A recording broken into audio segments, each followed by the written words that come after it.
Vanessa stepped out onto the balcony of the grand house and watched as more and more people gathered for the holiday. This girl had always believed the world was a magical place and her life one endless party. Her parents pulled her away from her thoughts and dreams, and she reluctantly turned her head. Her dad and mom were very wealthy, and Vanessa had never questioned where it all came from. She simply adored her parents, who pampered her and never refused her anything. She had also never questioned who they really were until one day, it was too late.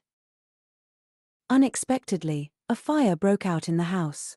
It spread rapidly, and people barely had time to escape.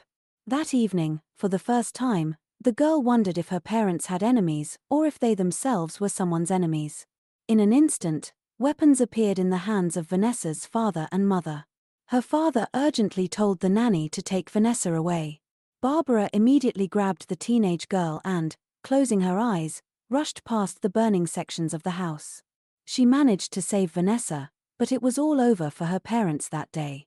The girl was left alone. Tears streamed down her face, she couldn't believe they were gone. Barbara gently encouraged the orphan, promising that they could make her stronger even than her parents. Vanessa saw Barbara as powerful, not just in strength but in how she protected children in her care. Barbara told Vanessa she could also learn to protect children like her. At first, Vanessa didn't understand, she had just lost everything, but she trusted Barbara. So, she agreed to become her student. After that day, Vanessa spent the next 8 years at an Elite Nanny Academy, its location classified. Barbara Strike had taken her under her wing, raised her, and trained her.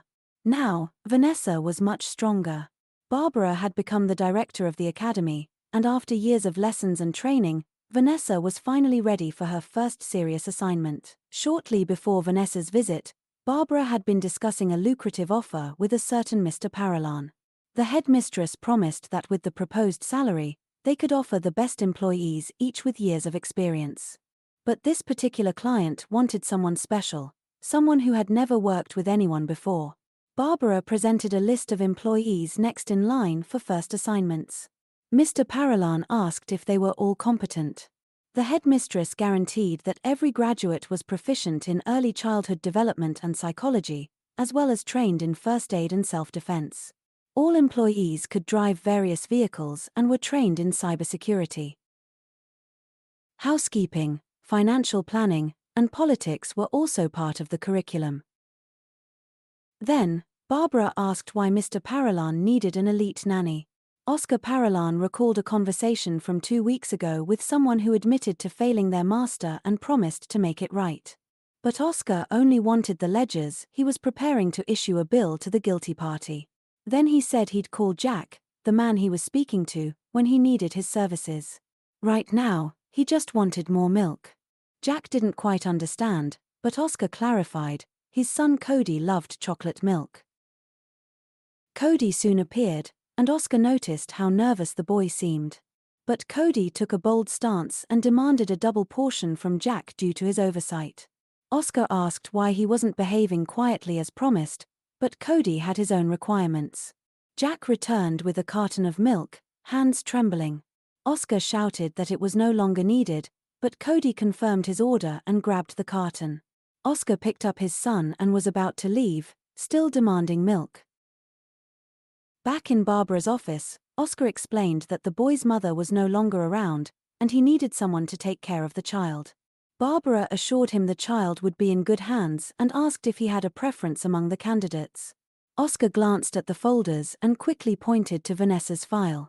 For some reason, her resume caught his attention. He demanded that she be assigned to raise his son.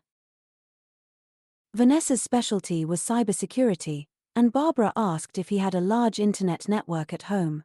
Upon hearing he didn't, she suggested someone else, one fluent in Italian, another skilled in self-defense, but Oscar refused to listen. He insisted on Vanessa. Barbara looked at him reproachfully but couldn't turn him down. He paid well. She called for Vanessa, who didn't take long to appear. Of course, the girl was nervous, this was her first assignment, but she believed she could do it. When she entered the office, Barbara stood with her back to her, slow to turn. Without facing her, she told Vanessa she had been offered a task. Vanessa, overjoyed, exclaimed she was ready, had been ready for a long time.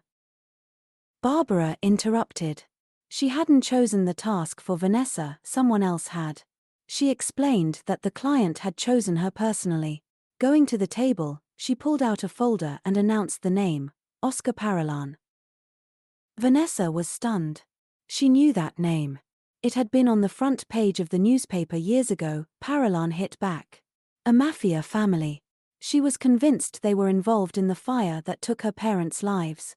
Barbara advised her not to take the assignment, reminding her she had the right to refuse. But Vanessa couldn't turn down her first mission, not after everything Barbara had done for her. Memories of the fire surged through her mind, and she still didn't know why it happened. She had long believed she'd never learn the truth, but now she had a chance. Barbara had promised to make her stronger, and now she was. Without hesitation, Vanessa declared she was ready to take the job.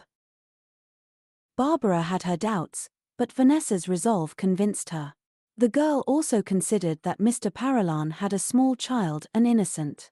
The child needed protection, and she was ready to provide it. She also hoped she might discover the truth behind her tragic past. Barbara met Mr. Paralan again and confirmed that the girl had signed the contract. Vanessa had already packed her suitcase and stood ready. As she arrived, Barbara called out Oscar's full name. He stood off to the side, avoiding eye contact. But he turned, and Vanessa saw the man she'd be working for. Oscar was young and strikingly handsome. She was caught off guard and forgot to greet him. Oscar broke the silence, asking Barbara whether the nanny could speak at all. Vanessa thought the question made him seem like an idiot. Then she extended her hand and introduced herself, saying she was pleased to meet and work for him. He returned the sentiment and told her to get in the car when she was ready. While he stepped away, Barbara pulled Vanessa aside to go over her duties. She reminded her not to reveal secrets, embarrass her employer, hack, or fall in love. Vanessa promised she would not let her mentor down. She already felt proud of herself as she headed to the car. The driver, Adam, greeted her and offered to load her suitcase. He found her cute and offered a bit of advice, not to let herself be scared. Cody was only 4 years old. Vanessa wasn't afraid of anything. She thanked him politely and got into the car. Inside, she saw Mr. Paralan with his son. She quickly greeted the boy, asking if he was Oscar's son. The child introduced himself as Cordell, but Oscar interjected everyone just called him Cody. Vanessa greeted him warmly, but Cody told his father he didn't trust her and that she smelled like oranges. Vanessa discreetly sniffed herself, confused. Then she asked where they were going. Cody jumped in, announcing they were headed to a large mansion in the City of Commoners. Oscar clarified they had recently moved from the south. Vanessa assumed that meant Chicago. She pulled out her laptop. Oscar told her there was Wi-Fi in the car and pointed out it had no password. Suddenly, Vanessa heard a click and noticed the lock on her door had dropped. Oscar explained they always drove with locked doors for safety. Vanessa disagreed. If something happened, unlocked doors were safer. She pressed the unlock button, but Oscar locked them again, explaining that if kidnappers tried to grab his son at a traffic light, it was safer this way. Vanessa saw his point and didn't argue. Cody leaned closer to her and asked if his father could also smell the oranges. Vanessa was distracted, thinking about the irony of having unsecured Wi-Fi while getting a lecture on security. Cody peeked at her laptop and asked what she was doing. Vanessa pressed a button, and the privacy window rolled down. Adam turned to ask what they needed. Nothing. Cody remarked that the new nanny was clever. Vanessa raised the window again and suggested to Oscar that he add a Wi-Fi password. He narrowed his eyes but agreed. Soon, they arrived at the mansion on the outskirts of Chicago. Adam told Vanessa to follow Oscar while he handled the luggage. Vanessa quickly took in the surroundings and was surprised: no guards, no cameras. Inside, Oscar told her that her room was on the second floor, second from the left. He explained to Cody that Vanessa would now be his main contact, but the boy protested he wanted to stay with his father. Oscar insisted that Cody should go to Vanessa for any questions. He didn't want his son getting involved in his business. But Cody was upset, thinking his father didn't believe in him. He grew furious, threw his drink on the floor, and ran out. Oscar explained it had been difficult for the boy since his mother's passing. Vanessa noted how attached the child was to his father.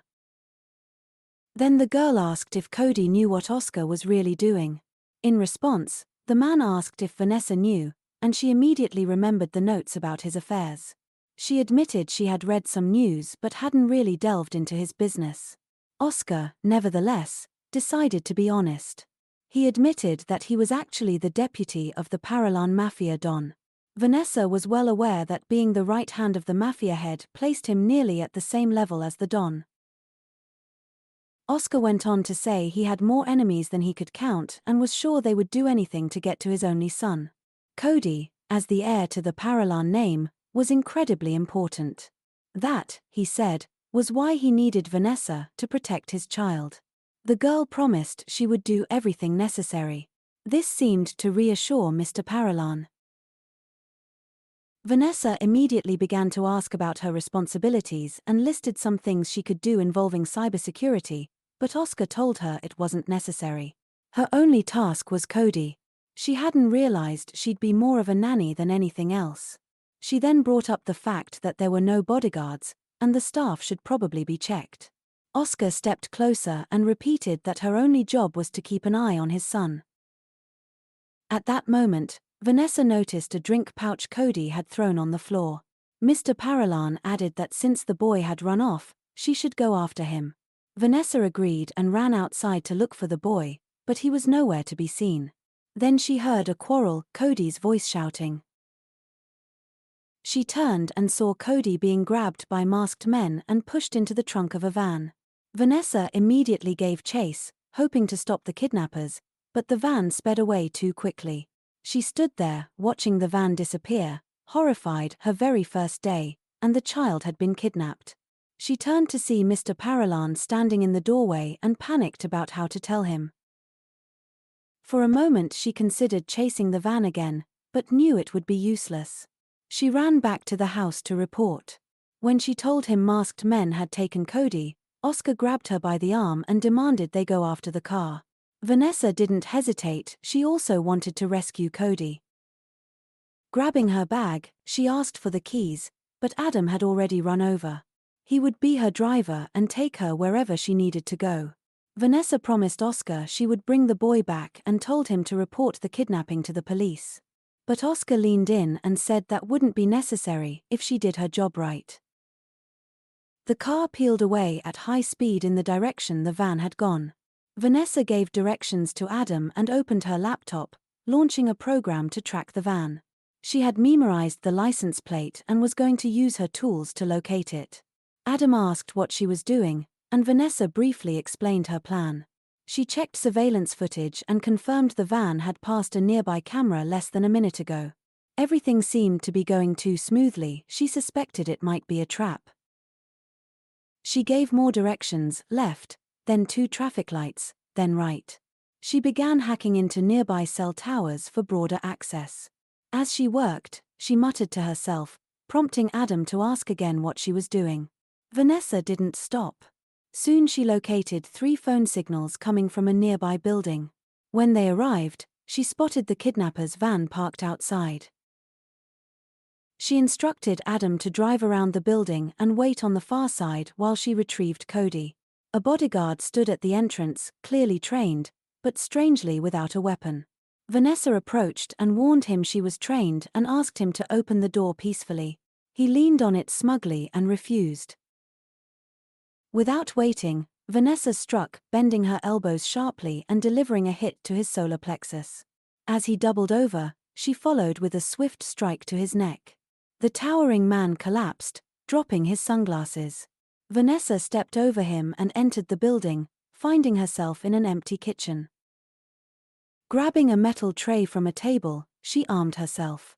On the far side of the kitchen, she peered through a round window into a dimly lit hall. There stood a man and a woman, guarding a bound Cody. Without hesitation, Vanessa slammed open the door and stormed in. The two thugs took fighting stances. Vanessa swung the tray at the man, who ducked. He swung at her, but she blocked with the tray, causing him pain. While he recoiled, she aimed a heel kick to his face, but he blocked it and prepared to retaliate. Before he could strike, Vanessa smashed the tray over his head. While both assailants staggered, she ran to Cody, scooped him up, still tied, and fled the building. Outside, Adam cheered as she approached with the boy. Vanessa placed Cody in the car and hugged him tightly, then began to untie him, asking if he was hurt. The boy sat silently, bent forward, and Vanessa remembered sitting just like that after the fire that destroyed her home. She hugged him again and promised he was safe now. Then Adam coughed. Vanessa noticed he looked unwell and grew concerned until she saw a gun in his hand, pointed at her. Adam coldly told her to get out of the car. He ordered her to walk away, leaving the child, and offered her $2 million in exchange. Vanessa realized with horror that Adam was working with the kidnappers, or rather, he was part of something bigger. He clarified that he wasn't associated with the low-level goons Oscar had hired to test her. Vanessa understood now this had been a setup. Adam added that the boy had never been out of Oscar's sight and that now was the perfect moment to complete the test. Vanessa placed herself between Cody and the gun. She said she would never let Adam carry out his plan. He urged her to be smart and take the money rather than end up with a bullet in her head. Out of the corner of her eye, Vanessa saw her open laptop. She kept talking to distract Adam while slowly reaching for the device. Her fingers searched for the right button.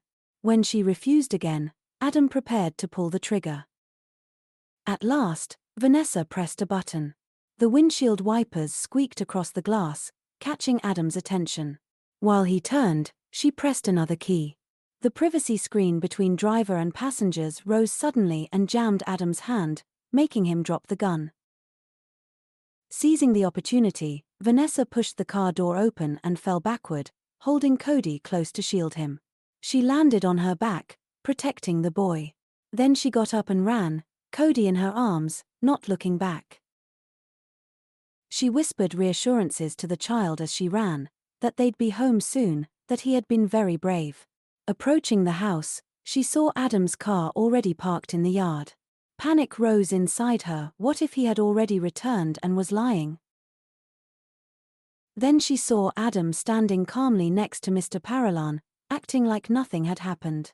Cody wriggled from her arms and ran to his father. Vanessa stood frozen, realizing something was deeply wrong. Oscar patted his son on the head, praised Vanessa for doing an excellent job, and told her she was hired. In that moment, Vanessa understood every part of the encounter, even Adam's betrayal, had been part of the test. But he was just doing his job. Mr. Paralan remarked that he wasn't doing it very well, considering Vanessa had escaped before he pulled the trigger. The girl, although still a little angry, repeated that the doors in the car should not be locked for this very reason. Oscar agreed, and Cody even began to praise her for being fast. He hugged her tightly. Vanessa realized that Oscar had involved his son in a dangerous situation, but at the same time, he couldn't warn Cody. Doing so might have left the boy with psychological trauma. Oscar had wanted to test whether Vanessa could be intimidated or bribed, and he was satisfied with the result. He explained that previous nannies had failed similar tests. Vanessa promised to keep a close eye on Cody but asked Oscar to trust her. He refused. He didn't trust anyone. When Vanessa asked why, he admitted that his wife had disappeared a year ago. Then he pulled a small, blood-stained wedding ring from his pocket, the size fit for a woman. He added that the police had failed to report the truth. His wife had been murdered. Oscar's face darkened with grief. He even closed his eyes, overcome by the memory. Vanessa noticed how little Cody lowered his eyes, embarrassed and saddened by his father's pain. She gently asked Oscar not to talk about it now, since the moment wasn't right. Oscar understood what she meant and asked his son to return to his room. But Cody objected, saying he was fine and didn't want to go back. Vanessa glanced at the windows and asked which one was Cody's room. The boy frowned, not understanding why she wanted to know. Vanessa joked that it was probably the one with lace curtains. Cody grumbled that it wasn't, and Oscar clarified that his room was on the opposite side of the house. Vanessa guessed again, the one with flower pots. The boy groaned and dragged her by the arm, insisting on showing her himself. Before she left, Oscar reminded Vanessa to come to his office in 10 minutes. She nodded and followed Cody, with Oscar watching them go. Adam, standing nearby, commented that he liked Vanessa and warned Oscar not to scare her off. But Oscar believed that if Vanessa could be scared, then she didn't belong there in the first place. As they walked, Cody suspected that Vanessa had lied just to get into his room. She explained that she wanted to see where he lived to understand him better. This surprised Cody. No one had said that to him before. Vanessa was worried, too. Cody had handled his kidnapping far too well, and she was glad it didn't seem to affect him deeply. When they arrived, Cody explained the room hadn't been cleaned yet since they had only recently moved in. Some things were still left from the previous owners, children's things. Vanessa actually liked that. She told Cody he didn't have to show her anything if he didn't want to, but he shrugged and said it was just a room. Inside, the space was large and messy. Empty chocolate milk cartons were everywhere. Vanessa also noticed dozens of identical costumes, more than an undertaker might need. In one corner was a creative station, full of paints and paper. Vanessa thought he needed to cut back on sugar and maybe expand his wardrobe. As she looked around, Cody quickly hid some toys under a pillow, clearly embarrassed. He explained that the maid didn't like him much. Vanessa smiled gently, unsure how that could be. He was wonderful. She reached out to stroke his hair, but he pulled away and told her sharply that he didn't need a new mother. Vanessa didn't try again. She understood that no one could replace his mother. She told him she could stop caring if he didn't want her to, but he simply replied that she should just do her job. Vanessa played along, agreeing to follow his orders. Then he reminded her she needed to go see his father. Vanessa realized it was time and headed for Oscar's office. On the way, she reflected on how stubborn the boy was, but also how understandable that was. At the office door, she knocked lightly. Oscar invited her in. This time, Vanessa noticed he seemed different. In this setting, he didn't look like the deputy of a mafia don, just a man trying to protect his family. She informed him that Cody was in his room and asked if that was safe. Oscar replied that as long as the boy was in the house, it was safe. He admitted that he had pressured Vanessa earlier, but she told him she didn't mind. She promised to get to the bottom of everything, no matter the cost. She believed that the same people who killed Mrs. Paralan were now targeting Cody, and she was determined to protect him. Oscar confirmed that the threats had begun when his uncle, the mafia don, declared Cody as his successor. Vanessa pointed out that her contract hadn't mentioned anything about family threats. She added that such obligations weren't part of her original terms. Realizing Oscar probably hadn't read the fine print, Vanessa decided to use it as leverage. Oscar remembered she had self-defense training.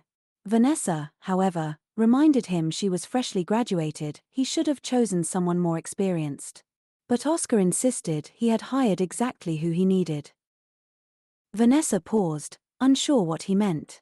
Did he know about her past? Had he guessed she was here for answers?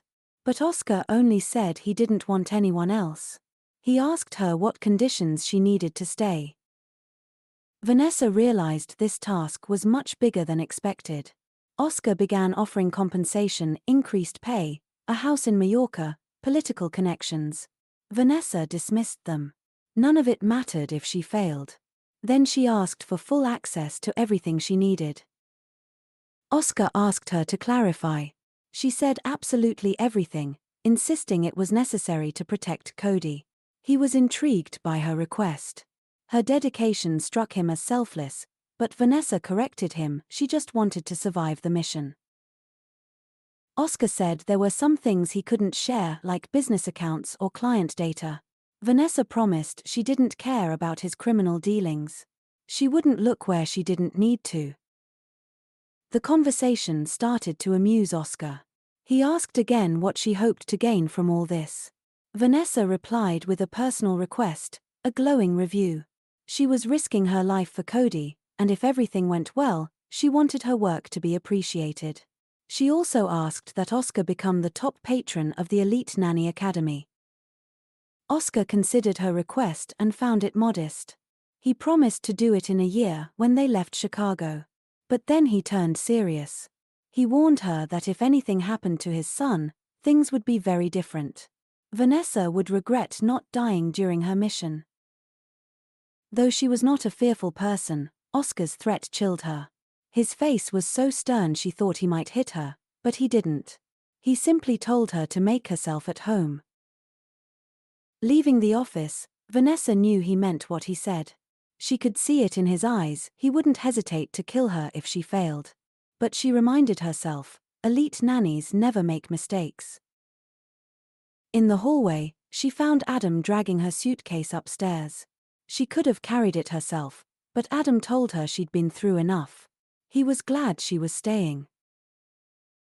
He invited her to inspect the house. After all, it would be her home for the next year, unless something irreversible happened.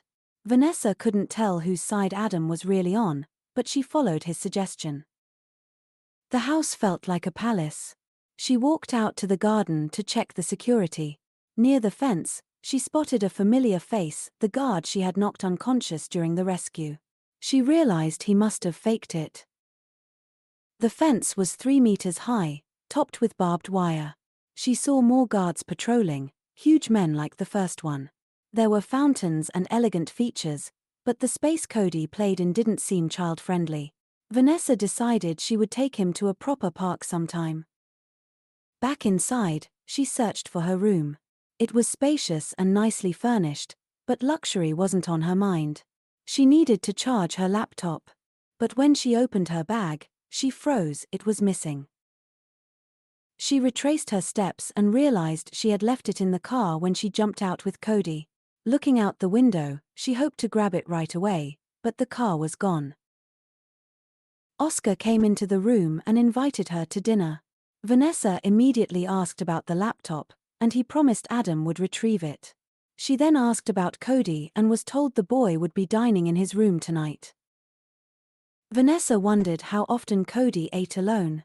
Oscar said he had been doing so a lot lately. She suggested it was due to his mother's death, but Oscar turned on her sharply. He didn't want her opinions on his son's emotions. He reminded her that her only concern was the boy's safety. At that moment, Cody stood outside the door, trying to eavesdrop. Vanessa heard the rustling. Oscar didn't notice and walked away. Vanessa realized Cody had heard everything, and it upset her. He was still just a child.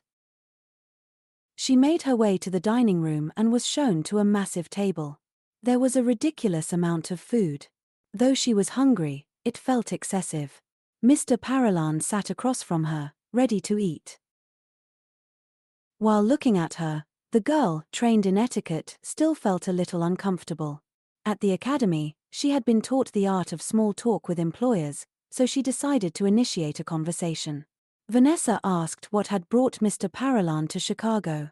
When he replied that it was just business, she found it a little strange. He wasn't part of the local mafia, and that particular syndicate had no influence here. She also knew the local families would not welcome outside interference. Vanessa suggested that a man with Oscar's status could make a lot of noise in the city. Her employer agreed in a calm tone, acknowledging the truth in her words. The nanny noticed that Oscar didn't seem to feel remorse. It was as if he didn't realize the level of risk he was exposing his son to. She kept the conversation going and asked about Oscar's goals for the coming year. He didn't quite understand the question, so Vanessa clarified if there were no major plans, perhaps she could teach Cody a language or the arts. Oscar hesitated. It seemed like he had thought about it before. He admitted that Cody needed to learn something useful, but also stressed that, as the heir to the Paralan family, he had certain expectations to meet. The door to the dining room opened, and a maid entered with a drink. Vanessa found the timing strange and suspicious. Everyone here seemed like shadows, and she had only really interacted with the driver. It was also odd that she was the only one invited to dinner with the boss. Still, she assumed it was a gesture for her first day and decided to go along with it. She asked what Cody usually did during the day and was surprised to hear that his father often took him to work. Vanessa didn't think that was suitable and declared that it would no longer happen. At that, she noticed Oscar's mood shift, his jaw tightened, and his fists clenched. Mr. Paralan ordered the maid, Julia, to leave and indicated he wanted to clarify something. Vanessa caught a strange look in the maid's eyes, reaffirming her feeling that something was off. Oscar rose and asked her to follow him. Vanessa wanted to ask a question, but he told her not to say another word. When they stopped, Vanessa quickly apologized for speaking out of turn. Oscar interrupted, saying she didn't need to apologize, he actually agreed with her. Then, surprisingly, he asked her to pretend to be afraid. She didn't understand why, but he repeated the request, squeezing her hands tightly. Reluctantly, she agreed. The guard then saw Oscar shaking Vanessa, and she screamed as if in mortal fear. Oscar quickly pulled her behind a tree and explained he only had one goal for Cody. He was about to continue when a rustling noise interrupted him. A moment later, a huge guard appeared, blocking the moonlight. Oscar asked what was going on and learned there were problems in the 3rd district. He excused himself to handle the matter, leaving Vanessa alone. She stood there trying to understand why Oscar had gone to such lengths to keep this conversation private. The next morning, Vanessa heard Cody speaking in a threatening tone. Opening his door, she saw him interrogating a duckling in dim light.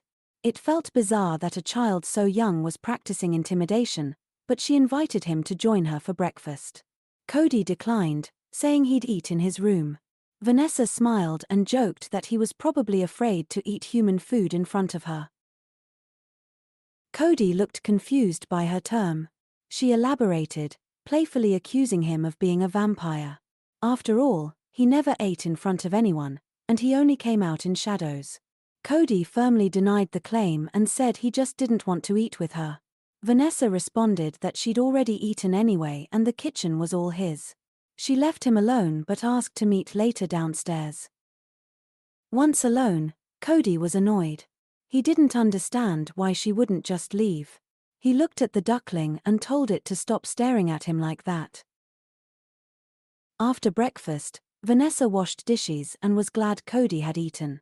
On one of the plates, she saw he'd drawn a vampire face with fangs using sauce. It felt cheeky, but she smiled. At least he had an appetite. While cleaning, someone entered the kitchen. Vanessa turned and saw a woman in an apron. It was Mrs. Kenneth.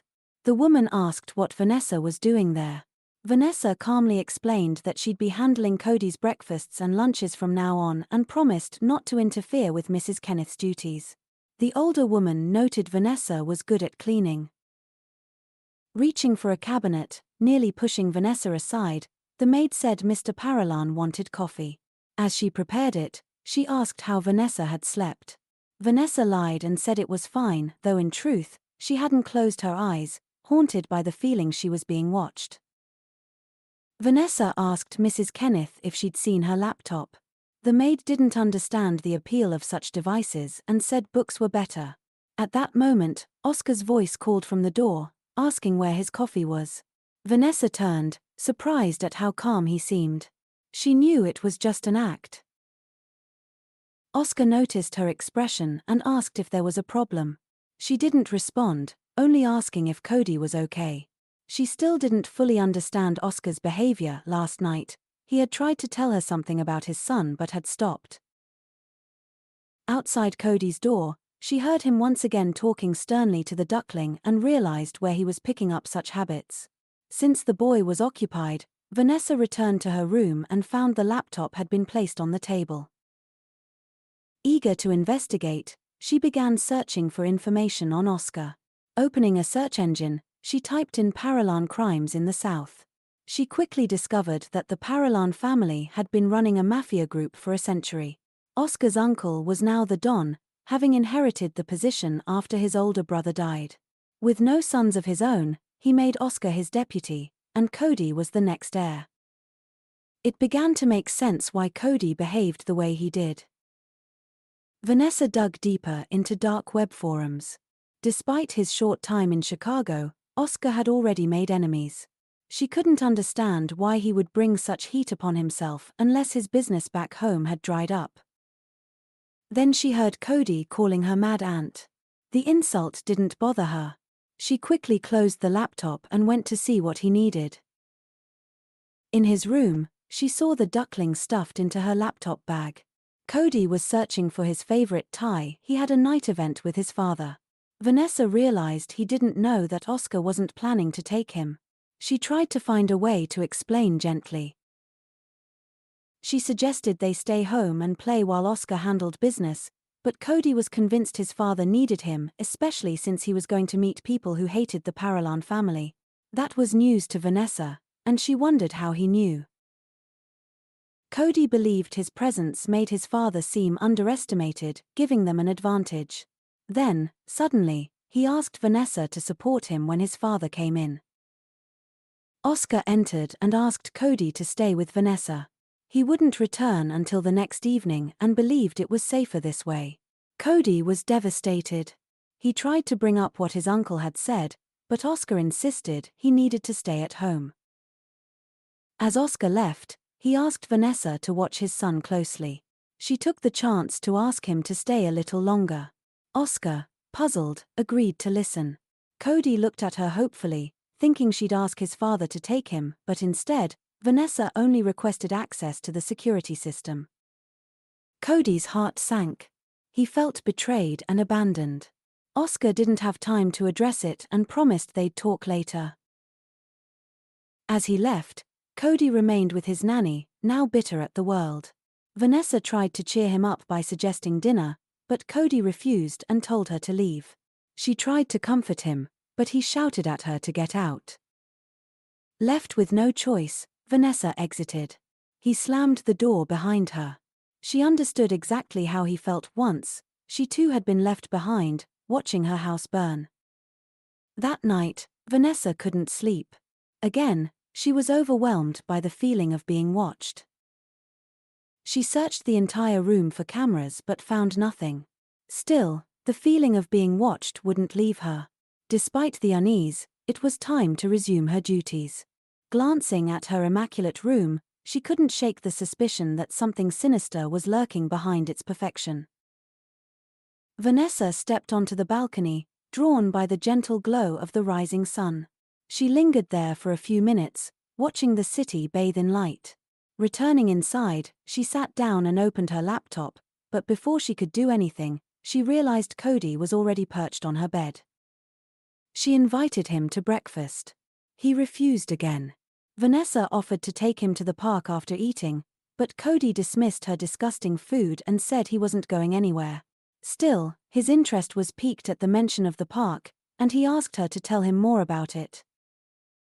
She described a nearby playground and mentioned a zoo, though she added it smelled a bit.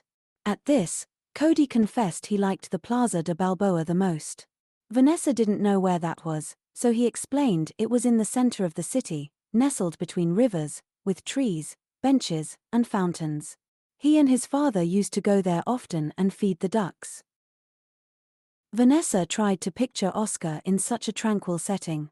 It seemed almost out of character. Still, she agreed to take Cody on the condition that he eat breakfast. Eventually, the two of them found themselves in the plaza, Cody happily feeding ducks breadcrumbs and politely asking them not to fight. Of course, the ducks kept bickering, as ducks do. Vanessa watched him with quiet concern. She could tell how much he missed his father, who was gone all day. Once Cody had tired of feeding the ungrateful ducks, he tossed the rest of the bread into the fountain and turned to Vanessa. "Can I have ice cream?" he asked. She glanced at the time. It was nearing dinner. She hesitated. "It might spoil your appetite," she warned. "Please," Cody added, his eyes wide. "Dad always buys me ice cream." He looked so endearing that Vanessa couldn't resist. She gave in, just one scoop. She pointed to a nearby stand and suggested they go there, but Cody shook his head. My dad buys it in the old quarter, he said. They have pistachio. Though it was a detour, Vanessa agreed. They headed into the busy, tourist-filled old quarter. At the cellar-style ice cream shop, Vanessa ordered pistachio with chocolate chips. She addressed the vendor in French, and Cody's puzzled reaction reminded her she still had a lot to learn. The cone was ready. Vanessa pulled out her phone to pay. Cody stared longingly at the ice cream until suddenly he turned pale, startled, and bolted away as if being chased. Vanessa spun around, stunned.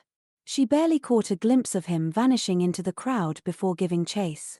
He was gone around the corner in seconds. Why would he run now? He'd asked for this ice cream. Then it clicked, Cody wasn't running from something. He was running to something. At that very moment, Oscar was en route to a meeting. Deep in thought, he didn't notice much until his driver informed him of an incoming video call. From whom? Oscar asked. Your uncle, the driver said. Oscar groaned but agreed to take the call. He opened his laptop. Uncle Johnny's image appeared on the screen, looking unusually tense. Oscar braced himself for bad news, but Johnny merely asked how things were going. Oscar replied that one more group still needed to be coordinated. Johnny warned him not to start a war, he knew his nephew's temperament too well. The Mexicans were weapons experts, but clumsy with luxury goods. Their connections in Chinese retail would help. Satisfied, Johnny raised a toast to the family's expanding empire and reminded Oscar that it would all go to Cody someday. Oscar promised he wouldn't forget. Then Johnny asked about Cody. Oscar gave a vague update. Johnny toasted again, to our little mafioso. After the call ended, a blooded assistant entered Johnny's office and announced that everything was ready. While these plans unfolded, Cody was enacting one of his own. Having escaped Vanessa, he ran breathlessly through the streets, eventually reaching a bus stop. The driver didn't question the lone boy, Cody paid and boarded. Seated by the window, he spotted Vanessa running and ducked out of view. All he cared about now was seeing his father. Vanessa, meanwhile, treated the situation like a game of hide and seek. She ran through possible escape routes. Could Cody ride a bike? Probably not. A taxi or a bus seemed more likely. Closing her eyes, she imagined his thought process. She remembered how desperate he had been to wear a tie and accompany his father that morning. It was obvious now, Cody had made up his mind to go find Oscar. She overheard two girls talking about a boy in a cute outfit who had just boarded a bus. Vanessa gently interrupted, asking which bus. One girl hesitated, but the nanny's kind persistence worked. She said the boy had taken a bus heading to the intercity station. Vanessa sprang into action. She had 15 minutes. On the street, she spotted a man with a bike and a small dog in its front basket. Politely, she asked to borrow it. The man was taken aback, but agreed. Vanessa gently returned the dog, promised to leave the bike at a parking lot, and sped off. She raced through traffic, weaving between honking cars. Reaching a jammed bridge, she knew she'd be too late unless she got creative. Testing her park hour skills, Vanessa launched off the bridge, soaring over a baby stroller, and landed with a thud on the sidewalk. Pedestrians screamed, but she didn't stop. At the same time, Cody sat on the bus, getting closer. Bored, he stretched his legs and soon reached his stop. As he stepped off, he was startled to see Vanessa sitting calmly at the bench, waiting. He froze. How had she found him? She stood and bent down to his level. Where were you going all by yourself? She asked, voice firm but calm. Then she grabbed him gently by the collar and added, no more ice cream. Cody struggled to break free. You crumpled my suit, he cried. A wrinkled suit is the least of your problems, she replied. Still trying to escape, Cody shouted, let go. Vanessa shook his jacket lightly, and the boy slipped out of it. Landing on his heel, he winced in pain. But he didn't cry from the fall, he cried because he felt betrayed. "I hate you," he yelled at Vanessa, tears pouring down his face.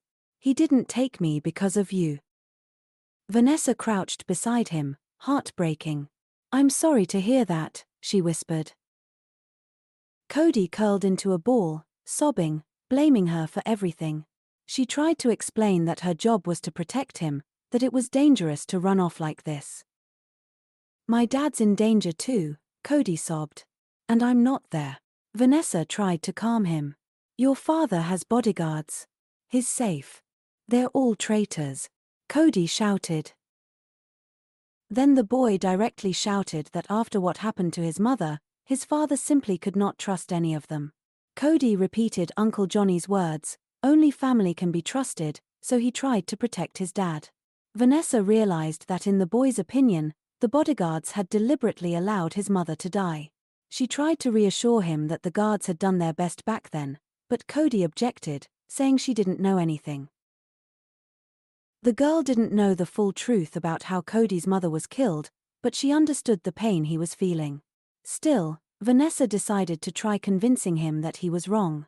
Sitting down beside him, she sincerely admitted that she wasn't like those guards from before. She promised to protect Cody with all her strength, even if it meant saving him from himself. She explained that he could hate her or fight with her, but he wouldn't be able to escape her. The boy objected and confidently said he'd still try. Silence fell between them for a few moments as they looked at each other. Eventually, Cody gave in and returned home with her. After dinner, Vanessa began washing the dishes while Cody asked to go to his room. Naturally, she wanted to keep him close, even though he promised not to run away again. She didn't doubt his sincerity, but she still wasn't going to take her eyes off him until his father arrived. Later, she put the boy to bed and left the light on so it wasn't too bright. Cody hadn't fallen asleep yet, he wanted to wait for his father. Vanessa promised that as soon as she saw Oscar, she would tell him Cody wanted him. She left him wrapped in his blanket, nearly up to his head. Vanessa, too, was exhausted. She sat down right outside Cody's door, remembering that she hadn't slept in 2 nights. Her eyelids felt impossibly heavy, and she closed her eyes for just a moment to ease the fatigue. Before she realized it, she had fallen into a deep sleep. That was how Mr. Paralan found her, curled up under the door. Without waking her, he went straight to check on his son. Cody wasn't fully asleep yet. Hearing his father's presence, he muttered that he had missed him. Oscar leaned over him and asked about his day with the nanny. Cody admitted he had almost gotten rid of her and added that Vanessa was stupid and that he tried to run away to help his dad. When asked how he knew where Oscar was, Cody said that Adam always entered the GPS coordinates ahead of time.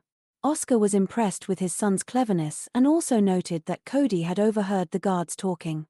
He was proud of how attentive his son was. Cody admitted that Vanessa caught him and didn't let him go on the road. Oscar said he had to leave again but promised that when Cody woke up, he'd see him there. After saying goodnight, Oscar quietly closed the door. He still had one task left: what to do with the sleeping nanny. First, he put back on the shirt he had removed earlier, which was covered in blood. He didn't want Cody to see him in that state. Then he looked at Vanessa again. Curled up and sleeping, she looked harmless, like a kitten. No matter what, his son was safe. He bent down and tried to wake her gently, whispering in her ear. Vanessa stirred and opened her eyes but didn't have the strength to move. She turned her head and realized Oscar had returned. Oscar helped her up, intending to walk her to her room so she could sleep properly. Vanessa didn't want him to fuss over her and said she could walk alone. He didn't argue, but as soon as he let go, she nearly fell. He caught her immediately and insisted on escorting her. Vanessa knew she was too weak, having gone days without sleep. Still, Oscar didn't scold her. He understood that Cody had just wanted to see him. Vanessa, in turn, said she had put a tracker in Cody's shoe. Oscar approved, finding the decision smart. Supporting the nearly sleeping girl, Oscar walked her to her room. Along the way, Vanessa caught a scent on his clothes and recognized the metallic tang of blood. She scrunched her nose at the smell. Oscar only grinned and said it wasn't as pleasant as oranges, was it? Vanessa pushed him away and tried to walk on her own, muttering that Cody should be kept away from all this. Oscar leaned in again and asked her not to shout if she valued her life. Vanessa was surprised, she hadn't realized her voice was raised. Fatigue had dulled her senses. The boss didn't want to argue. He just told her to get some sleep. But Vanessa admitted she couldn't sleep in this house. Still, she was falling over from exhaustion and only dreamed of reaching her bed. She tried to explain that someone was constantly watching her, but the next thing she knew, she was lying on the bed and unable to speak. Only one thought circled in her fading mind: she had to sleep. Mr. Paralan was surprised Vanessa had sensed she was being watched. He admired her intuition. She'd need it. He knew she still had much to do, but for now, he left her to rest. The next morning, Vanessa was relieved to have finally gotten some sleep. She felt less tired, though the memory of Oscar carrying her to bed embarrassed her. What puzzled her more was how quiet her internal alarms had gone. Oscar was the man she should be most afraid of, and yet, in that moment, she hadn't felt scared. After spending time in the house, Vanessa was starting to see the family differently. Cody didn't seem like a victim, and Oscar, despite being a mafia member, didn't come across as a villain. She knew he wanted to protect his son, but bringing him to Chicago, such a dangerous place, felt contradictory. Thinking through it all, she felt something wasn't adding up. Then she remembered the moment Oscar woke her at Cody's door. That memory stirred something in her, an emotion she wasn't supposed to have. The Academy's rules were clear: no emotional attachment. There was no time for distractions. Vanessa reminded herself she had work to do and planned to request full access to Oscar's systems. She also vowed to harden her heart against these people. Just as she resolved to keep her distance, Cody came rushing at her in an inflatable duck, nearly knocking her over. He zoomed past her, bumping into corners, not even slowing down. Vanessa shouted after him, trying to get him to stop. She chased him into the courtyard and found a large pool surrounded by sun loungers. There, reclining under the sun, was Mr. Paralan. Vanessa paused at the sight of him. His lean, muscular figure and relaxed demeanor caught her off guard. Oscar explained that today was their pool day, nothing else was happening. After what had happened the night before, he needed a break. He told her how, in the middle of the night, he had spotted a suspicious car near the gate again. It was the third time that week. Oscar had drawn a map, tracking every incident, and slowly a clearer picture was forming. After glancing at the map again, he laughed, thinking maybe he was overdoing it. Still, he went to reassure his son, who wanted to spend more time with him. Oscar promised Cody they would relax together tomorrow. As they lounged by the pool, Vanessa still didn't understand why today of all days had been chosen. After all, the pool was always there. She watched as Cody launched himself into the water with a cannonball, sending splashes everywhere. Vanessa was almost soaked. Seizing the chance, she asked Oscar again for system access. She wanted to begin vulnerability analysis and draft recommendations. But Oscar just grinned and said she didn't understand anything. He leaned in closer and repeated, "Today is pool day. No work." Then he stepped into the water himself. Vanessa still couldn't see what this had to do with her. She wasn't part of their family. Just then, Adam appeared, realizing this was Vanessa's first time seeing such an event. She asked if it was on the schedule, but he explained that pool days were completely random. He handed her a towel, saying he brought it just for her and that she should join in. Her uniform, he said, would be too hot, she ought to change. Vanessa turned back to Oscar, feeling she couldn't just sit quietly near him. She explained to Adam that she had a lot of work. But the driver leaned in and told her that once someone crossed into the pool area on a pool day, they didn't just go back. Vanessa didn't understand the strange rule, but that was the whole point of pool day. Adam continued explaining that Oscar and Cody would eat and even sleep by the pool. Just then, Mrs. Kenneth appeared, assuming Vanessa had agreed to join without ever stepping over the threshold of the pool area. She tossed a neatly folded set of swimwear toward Vanessa with a triumphant smile and said, "I took the liberty of choosing your size. You'll feel much more comfortable in this." Vanessa caught the bundle reflexively and blinked, unsure whether she should be impressed or alarmed at how precisely everyone seemed to anticipate her involvement in the day's bizarre ritual. She looked around. Oscar was already back in the pool, swimming slow, powerful laps, while Cody floated nearby on an inflatable crocodile, shouting for his father to watch his tricks. With no other choice and all exits blocked by expectation, Vanessa sighed and retreated to the changing area. Inside, she stared at the swimsuit, practical, dark blue, modest by all means. Someone had clearly done their homework. She muttered to herself, "You have got to be kidding me," then started changing.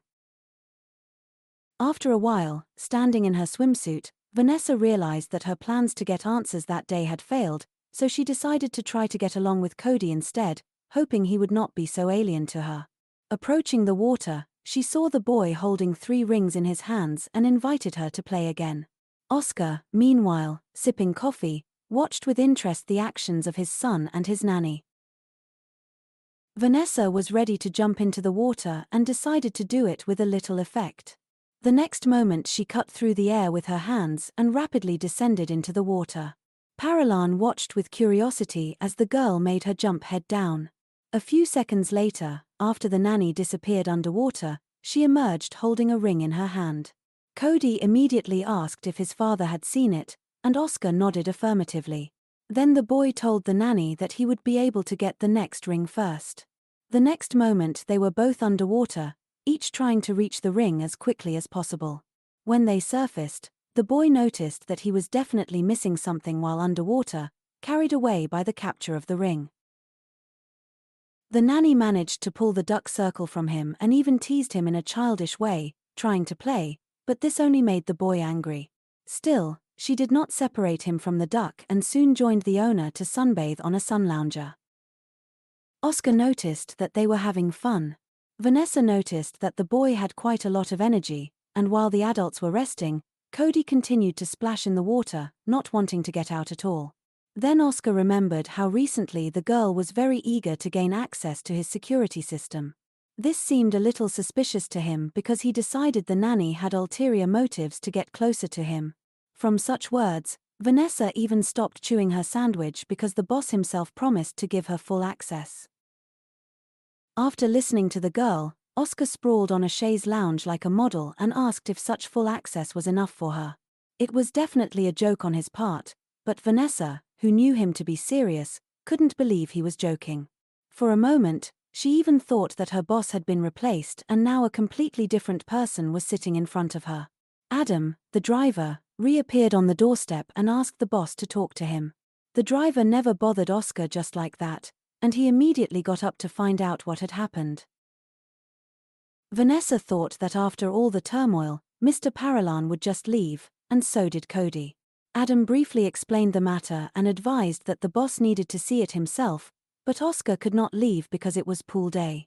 Then he heard the words of his son, who also advised him to go. Mr. Paralan was even a little glad that his son understood him and was not angry, so he agreed. Before leaving, he turned to Vanessa and asked her to look after the boy. Then he disappeared behind the doors. The girl noticed that her boss looked a little frightened. Vanessa was well aware that something had happened and something was not good, but she didn't know what it was. Presently, Mr. Paralan, following the driver, headed toward one section of the fence near the gate. At the same time, he questioned Adam if he had time to see the license plate of the car which again stopped at his house. The driver admitted that at the moment he was in the kitchen but was sure those people had been watching for a long time. When Oscar reached the place, he saw a gutted teddy bear covered in blood hanging on the bars of the fence.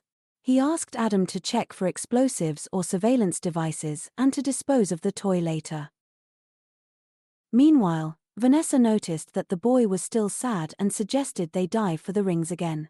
Cody got tired of the game, so the nanny offered to come up with some new entertainment. Vanessa decided to guess his favorite things, and if she made a mistake, Cody could push her into the water. Although the game seemed silly to the boy, the girl decided to play anyway and offered to start with his favorite animal. Cody stared questioningly, and the nanny made a thoughtful look before guessing the giraffe, but it wasn't the animal Cody liked. He playfully pushed the babysitter into the pool. It seemed the boy was beginning to like the game, and he offered to guess his favorite food next. The girl was sure she knew this because she was his nanny after all and couldn't help but know. After going through all the dishes the boy ate with appetite, she guessed asparagus, but this time Vanessa was wrong. Cody pushed her into the water again, this time with even more enthusiasm. The girl somersaulted into the pool while pretending to be significantly hit by the boy's push. This made Cody laugh even more, and he no longer tried to hide his childish laughter. Then he confessed to the nanny that she was not as bad as he had thought before. The girl noticed Mr. Paralan behind him and realized he had not returned to continue bathing. Noticing the babysitter's gaze, Cody also turned around and was very glad his father had returned, but he still needed Vanessa. Mr. Paralan offered to call Adam to his son if he wanted to continue swimming. The girl was quick to get out of the water, especially since she was interested herself. She immediately asked the boss what had happened, but he did not want to talk about it in front of his son. Taking a towel from his neck, he threw it in the nurse's face and ordered her to come to his office in 10 minutes, dry. Given how much time she had, Vanessa knew she wouldn't have time to go to her room to get ready. Cody shared with the babysitter that Adam wouldn't agree to swim with him because he didn't like to wet his hair. The girl found this interesting and had a few thoughts flashing through her head. Then she leaned over to the boy and asked him to tell her his favorite food. Although he did not understand why she needed it, Vanessa smiled sweetly and explained she was going to cook dinner and wanted to pamper the little one with a treat. Cody admitted he really liked a frozen dessert similar to ice cream but also containing berries and nuts. The girl realized that this kid had beaten her but promised to get him the dish.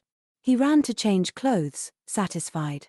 10 minutes later, Vanessa was knocking on the chief's office door, and he loudly invited her in. Mr. Paralan was sitting at his desk, looking at something on his laptop with a very serious face. He asked the nanny to come over and look at one of the camera recordings made about an hour ago. The girl could not believe there were cameras on the mansion's territory because she had not seen any. Oscar explained the cameras were only outside, but she wasn't sure if he was telling the truth. However, now she had a chance to gain access to the system, although she did not imagine it that way. Looking at the video, the girl realized there had been an intrusion on the property. She saw a very creepy shot that scared her genuinely. On the monitor, a bloody teddy bear was clearly visible hanging on the fence. The nurse immediately determined this was nothing more than a threat, and Mr. Paralan fully agreed. The girl also suggested this was a threat to Cody, which was why she was there to protect him. Vanessa had no doubts about her abilities and was ready to deal with the situation. At the same time, she noticed the boy's toy was not on the fence, meaning those people did not get into the house. She offered to look at the rest of the cameras, assuming someone might still be exposed. After a while, they saw a muscular man on the laptop screen holding a bear in his hands. The nanny noticed something and asked the boss to zoom in on the villain's shoulder. Even at maximum zoom, the image was not very high quality, but the girl admitted she knew a suitable program. Oscar gave her a laptop, and she immediately got to work. Without noticing, a drop of water rolled off her hair onto Oscar's shirt. He thought the nanny hadn't dried her hair well enough. Vanessa did not pay attention to this. Almost a minute later, she had everything ready. She enlarged the image, and now it was possible to see the tattoo on the criminal's shoulder. The nanny knew such tattoos were done in Russian prisons after 2 terms of imprisonment. Oscar thought her knowledge incredible but found it incredible that he had made enemies in just a month. The girl suggested that the Dawn Mafia Paralan had some significant problems with the Russians. She also assumed her boss had broken into their territory without knowing it or that he had something they needed. When the nanny asked again what he had forgotten in Chicago, he explained he only made acquaintances and influenced people. Still, the girl was not joking. Mr. Paralan decided it was his turn to ask questions. He was very curious how the nanny could know so much about organized crime. He began to seriously question her about where she got such knowledge that went beyond her duties as a nanny. The girl stammered, realizing she had unwittingly revealed too much and now had to excuse herself. She began by saying she had done research before accepting the job offer, but Oscar did not believe it because no more than an hour had passed. Vanessa backed up her words by saying many things were already known to everyone and she had read about them. Mr. Paralan could not stand it anymore and banged his fist on the table because it concerned his field of activity. Then he asked the girl again, and she admitted they had been taught this in an elite academy. Oscar still did not believe the nanny and grew more suspicious every minute. Grabbing the frightened Vanessa by the shoulders, he demanded she tell the truth or he would kick her out. He added he would never allow his son to be protected by a deceiver. The girl understood this was a decisive moment and she had to say something to her boss. At the same time, Oscar must not find out she was investigating the murder of her parents. Mr. Paralan squeezed her shoulders even harder and gave her 5 seconds to answer. Vanessa thought she could put him on his shoulder blades right then, but it would end in defeat for herself. After all, she would be immediately fired and no longer able to find answers to her troubling questions. In a slightly trembling voice, she admitted to Oscar that she could get into big trouble later. He did not understand that Vanessa could be threatened more than he was and asked for an explanation. The nanny admitted there would be problems with the law, the academy, and everyone in general, and it would end badly for her. Mr. Paralan still did not believe the girl and assumed she was a member of some gang. Vanessa did not expect this and was even surprised her boss could think such a thing about her. He continued that the nanny was in a syndicate or worked for competitors and was now spying on him. Vanessa cried out in fright that she was just a freelancer. Oscar realized this girl was a mercenary. The girl determined her boss did not quite understand her. Trying not to laugh, she lowered her head. The nanny continued her story that she was a freelance hacker and sometimes did something illegal. She added that such people were called black hackers who really needed money. Then she said that despite all her actions, no one was hurt. At that moment Oscar recalled the day his son was kidnapped and how Vanessa had cleverly helped locate him. Vanessa began explaining that her work wasn't so difficult if you knew the right places to look. She made it clear she didn't directly involve herself with criminal groups, syndicates, or gangs, but rather gathered information through darknet forums, where details about criminal organizations were abundant. Oscar asked if Vanessa's headmistress knew about this, and she requested he not tell Barbara. Watching his expression, Vanessa realized he was beginning to trust her again.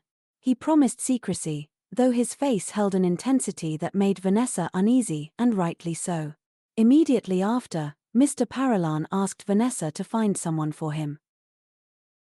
She hoped the task wouldn't be hard and asked who exactly he wanted.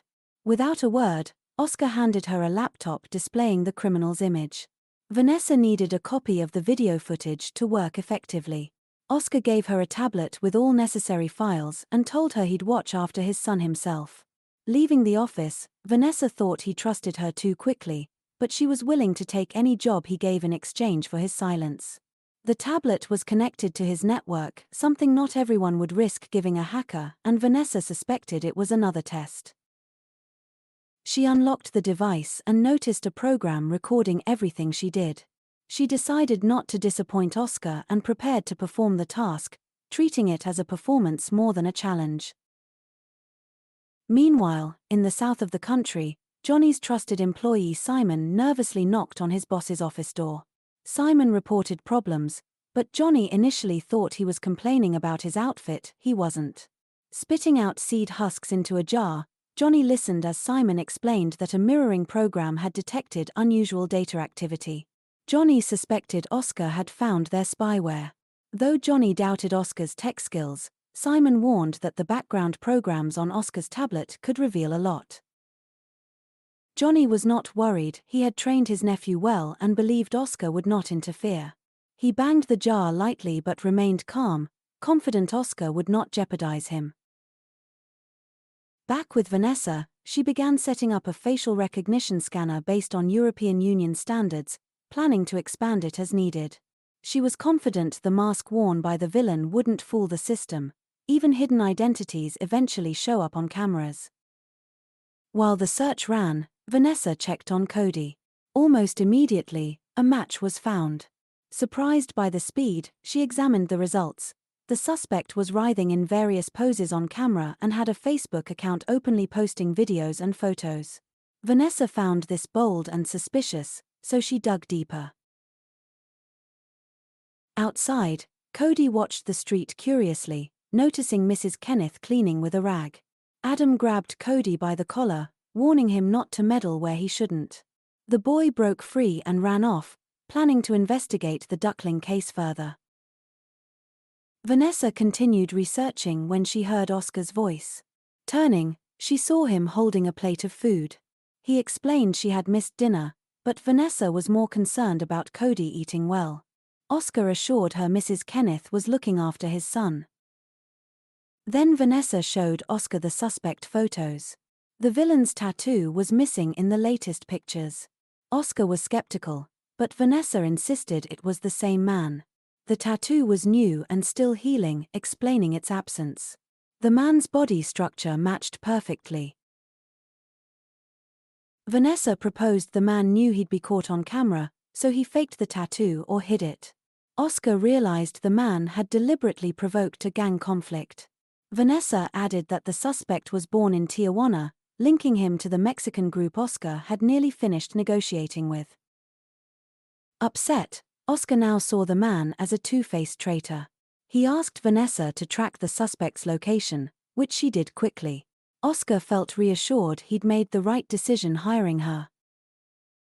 Vanessa admitted she only took the job because the headmistress insisted. When she questioned why Oscar chose her, he told her to figure it out herself. She noted he'd accused her of lying, despite knowing her capabilities. Oscar explained her resume only mentioned network security, not her hacking skills. Their conversation was interrupted by Cody, who stormed in demanding answers. Adults reassured him nothing was wrong, but Cody was unconvinced, visibly upset.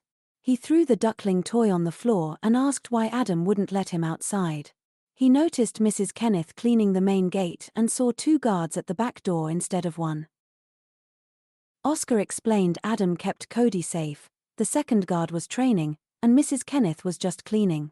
Vanessa noted Oscar's tone about her wasn't kind, but Oscar took Cody in his arms, stating his duty was to protect his son above all.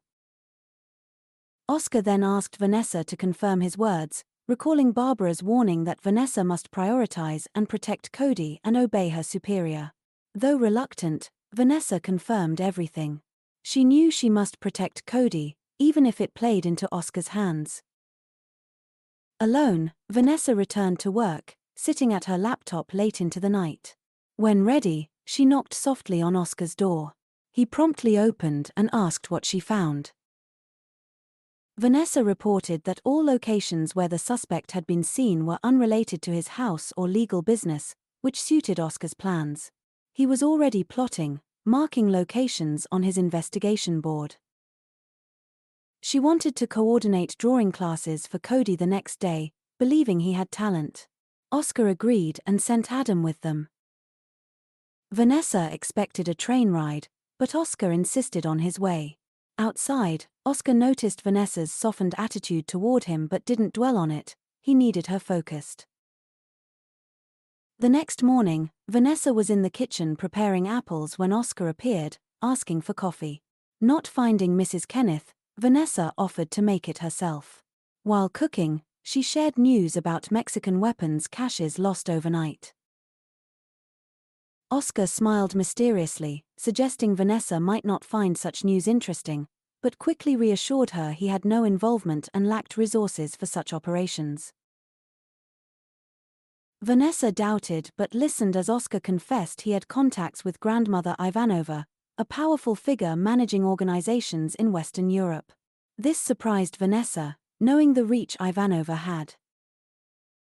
Oscar also told Vanessa that Russians were very sensitive about their tattoos. After coffee, Oscar left for his drawing classes with Cody. Vanessa pondered the man's extensive connections. At the class, Cody was reluctant, preferring to draw at home. Vanessa insisted he try to make new friends. Cody doubted kindness in the world, but Vanessa encouraged politeness. Other kids admired Cody's costume and guessed Vanessa was British and sent on purpose. Cody proudly explained his costume preserved the Paralan family's honor. Another boy, Clark, defended Cody and gave him an apron. Cody thought Clark's father was a sailor, but Clark corrected him. His dad was a dentist and one of the best. Clark smiled, proudly showing he brushed his teeth well. The teacher invited kids to draw something for their parents. After class, Vanessa checked on Cody, who grumbled he had to return next week. He suspected Clark was colorblind and needed training to work with shadows. In the car, Adam asked Cody what he had drawn. Cody hadn't drawn anything yet but hoped to create a masterpiece next week. Adam shared what he enjoyed most about painting, mosaics, encouraging the boy to explore. Vanessa smiled, watching Cody slowly open up amid the strange, tense world around them.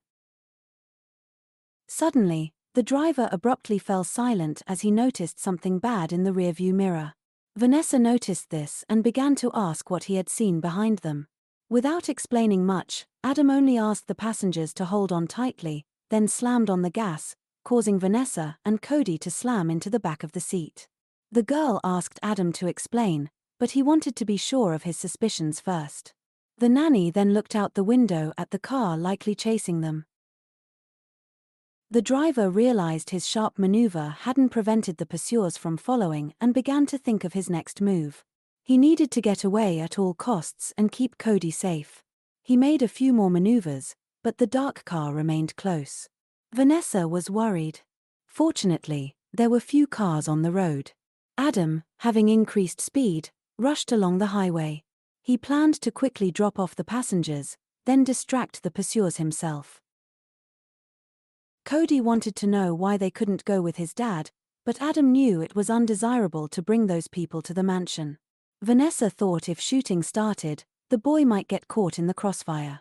The nanny unbuckled her seatbelt and asked Cody to get ready. He realized she was going to jump out of the moving car, but she promised Adam would slow down. The driver turned sharply into an alley with a suitable place to drop them off. Without hesitation, Vanessa jumped out holding Cody tightly. She immediately hid behind a corner, hoping the chasing car wouldn't notice them. Soon, the car drove past without slowing. Cody breathed a sigh of relief, thinking they were safe. Vanessa peeked out to check. Cody tried to say something, but Vanessa quickly covered his mouth to keep him quiet. The dark car reappeared in the alley where they were hiding. Vanessa noticed it was another car searching for them. She feared the first car might see her jump out. The second car drove past without noticing them. Vanessa sighed with relief that they hadn't been found. She let go of Cody's mouth, and he asked who the cars belonged to. Vanessa didn't know, but guessed given the circumstances who might be chasing them. She took Cody by the hand and suggested they return home while she thought of a safe route. Meanwhile, Mr. Paralan was instructing the guards. Soon, he saw Vanessa and his son walking near the house. Cody rushed to his father, pushing Vanessa aside without a word. Oscar noticed the boy was scared and hugged him, asking if he was okay. Adam had contacted Oscar earlier and updated him. Oscar wanted to know what happened next.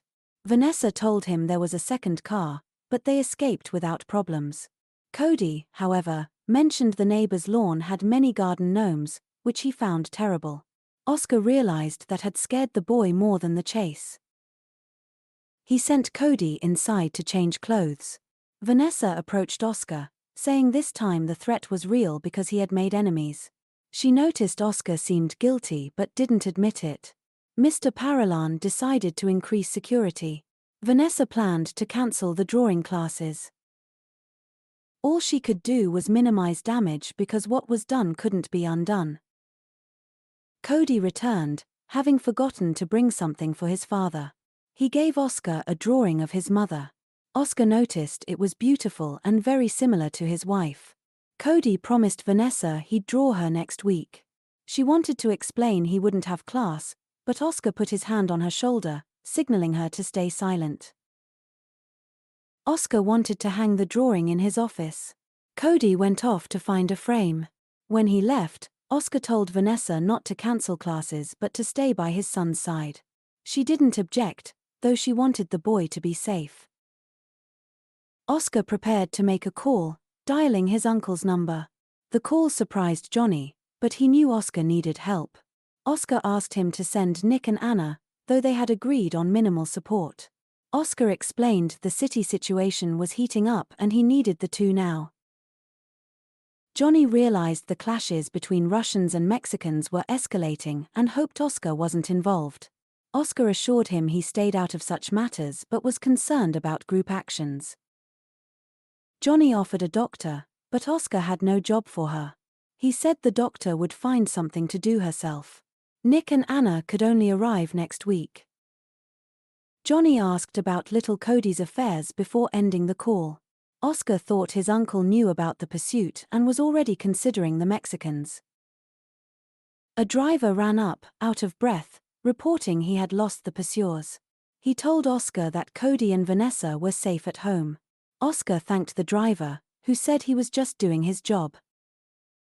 Adam joked Vanessa should be thanked as a champion at jumping out of cars. The driver agreed Oscar was lucky to have her, wherever he found her. Oscar disagreed, trusting his inner voice. Looking at the house windows, Oscar noticed Vanessa standing there, watching in his direction. Late afternoon, Vanessa settled on the bed with the tablet. She found no files on Oscar's network older than a couple of months and no mention of a fire in his family. She understood data was periodically deleted. She saw no point in accessing the network but thought such an organization must store data somewhere else. Maybe not locally.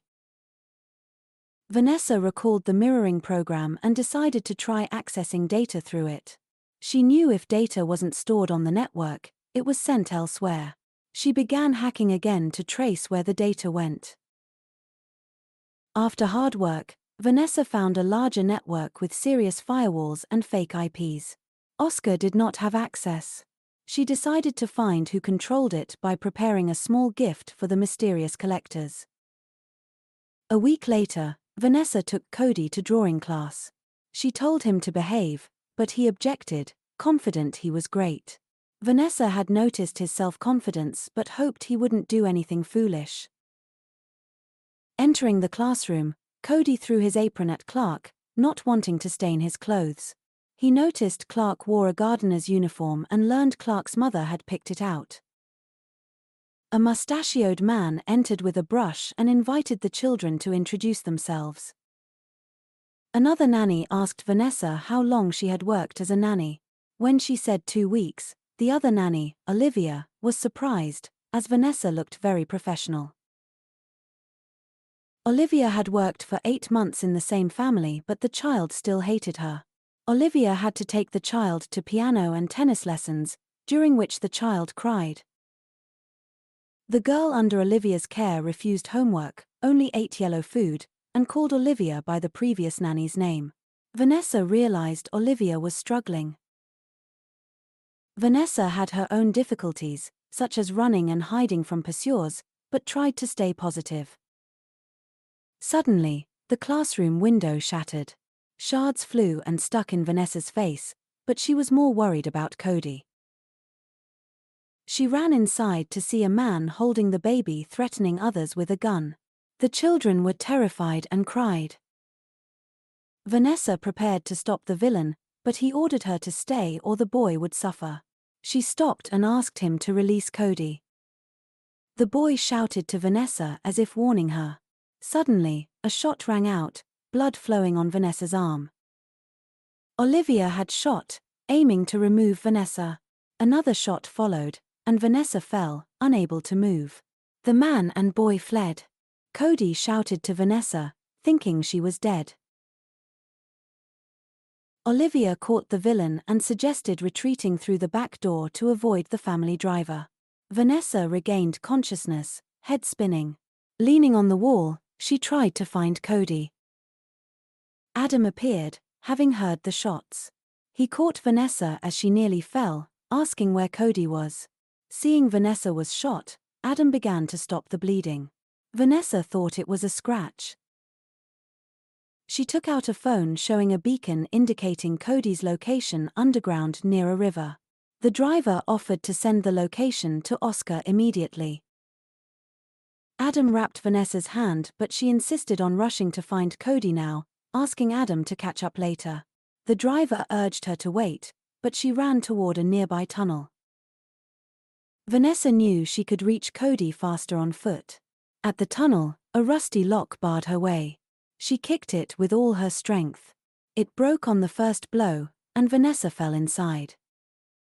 Almost there, she saw a boy tied with rope who shouted a warning. The man who took the boy appeared, waving a gun at Vanessa. She grabbed his arm and then his hand, pressing down to intercept the pistol. Now threatening the bandit with his own gun, she ordered him to stand still or die. Suddenly, Olivia's voice called out. Vanessa turned toward her. The bandit warned Vanessa not to do anything foolish or the child would be harmed. Vanessa asked who they were and what they wanted. Cody shouted they were a Mexican gang wanting revenge on his father, the best mafioso. Olivia revealed Oscar wanted to take over their businesses. The boy shouted they were just opening a shop and ordered the bandits to stay away. Then his father's voice was heard, praising the speech as excellent. Everyone immediately turned toward Oscar. He hadn't come alone. Nick and Anna stood beside him, ready to handle the situation themselves. Vanessa hadn't seen them yet and asked Mr. Paralan who they were. She noticed they looked like professionals who knew their business well. Anna lightly criticized that they had gotten into a mess on their first day and were prepared to fight. Nick noticed Cody, whom he considered his favorite little mafioso, and made a fuss in his direction. Mr. Paralan expressed how much he missed the two men, recalling their temper and habits. The villain began yelling that they should all go back south since the city was already occupied, but Oscar doubted this, saying they couldn't even save their weapon depots. Vanessa watched, noticing her boss trying to provoke the bandits. Olivia interjected, warning that although the gang was now on Oscar's side, they might change their minds later. Cody shouted defiantly that they would do as they wished and the bandit would see what happens to their enemies. Olivia tried to threaten the boy, but Vanessa immediately stood up, claiming she wouldn't do anything. She realized they didn't intend to kill her, otherwise, they would have done so as soon as she entered. Vanessa also realized this place was their main base.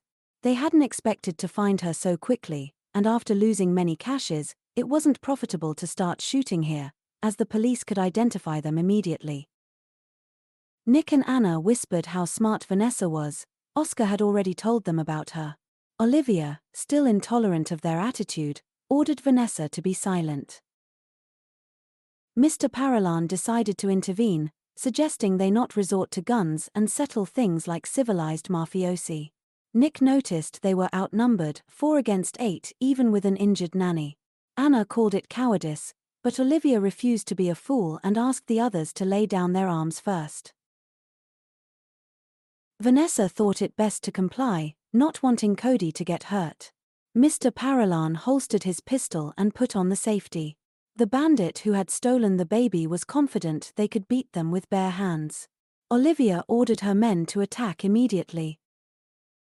Vanessa grabbed Cody and jumped aside, keeping him safe. The fight began mercilessly. Mr. Paralan and Anna fought skillfully, giving their opponents no chance.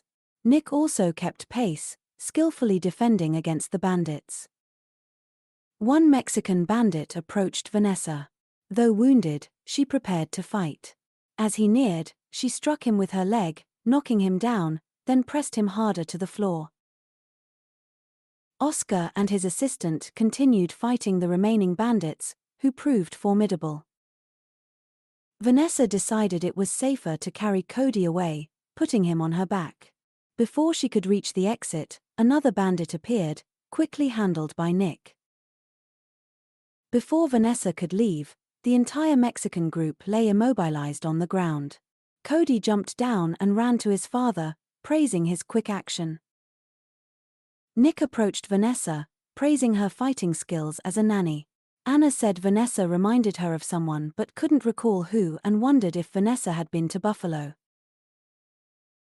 Vanessa tried to answer but suddenly collapsed. Nick caught her just in time, realizing she had lost a lot of blood. Oscar ordered the bandits taken to the annex, leaving the assistants to handle it. He carried Vanessa to the car himself, insisting she rest after all she had done. When Vanessa next opened her eyes, she was in bed, her arm and head bandaged, and her body aching. Nick explained Anna had stitched her arm but was not a doctor. Vanessa didn't know who Anna was. Nick introduced her as his partner and himself as well. He knew from Oscar who Vanessa was, the hacker who caught bullets.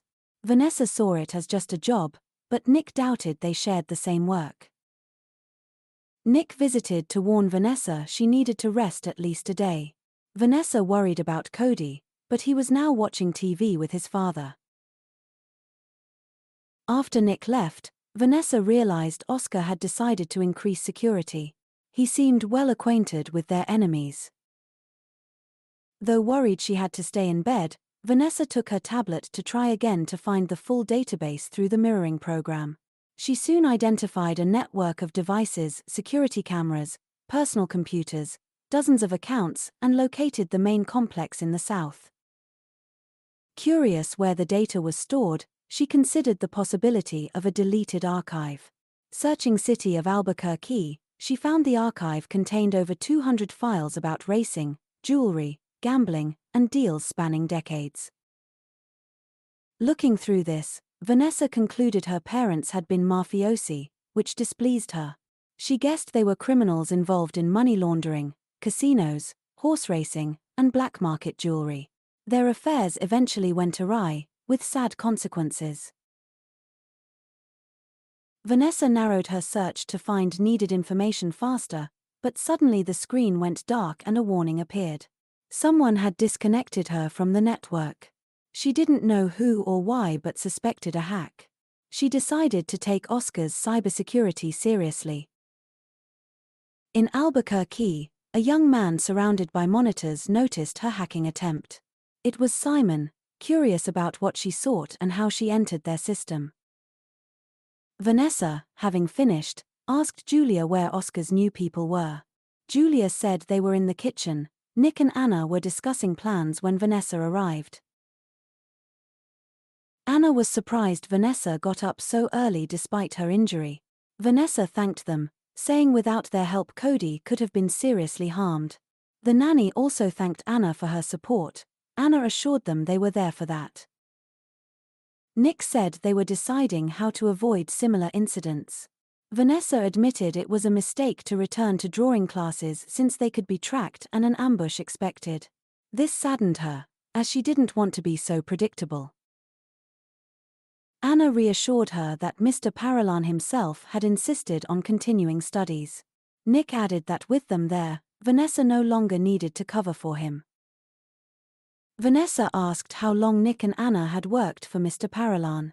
Anna said they had been with him even before he became the Dawn's right-hand man. Nick added Oscar had made them his representatives before sending them to Chicago. Vanessa was surprised Oscar had become a deputy only a year ago. She remembered his wife disappeared around that time and he was immediately appointed deputy. She found it strange, but Anna warned her not to tell anyone. Vanessa noticed something in the closet, a slightly open door. She changed the subject and apologized for her odd suspicion, admitting she needed to cook boiled eggplant for Cody's breakfast. From the closet, children's voices protested the dish. Vanessa opened the wardrobe door abruptly, greeting the boy. Cody sat among the dishes, realizing his spying had been discovered. He fell out of the closet, and Anna said it was time to get back to work. Nick smirked at Cody before leaving, joking he was unlucky this time. When alone with Cody, Vanessa explained eavesdropping was rude, but the boy claimed he already knew their conversation, which surprised her. Cody revealed that last year, bad men took his mother, and his father became a deputy to become stronger and find her. Both missed Mrs. Paralan. Oscar didn't trust the police and all his searches failed, which hurt him deeply. Cody said his father and men only returned her ring, and he cried. Vanessa comforted him, telling him crying would help. Cody insisted he was a man and men shouldn't cry, wiping his tears and pulling himself together. Mr. Paralan told his son that they wanted to take him next, but Vanessa promised it wouldn't happen. Cody doubted this because Vanessa didn't know the bad men or how to stop them. Bad things happened often. Cody decided he needed to be even worse than those bad men.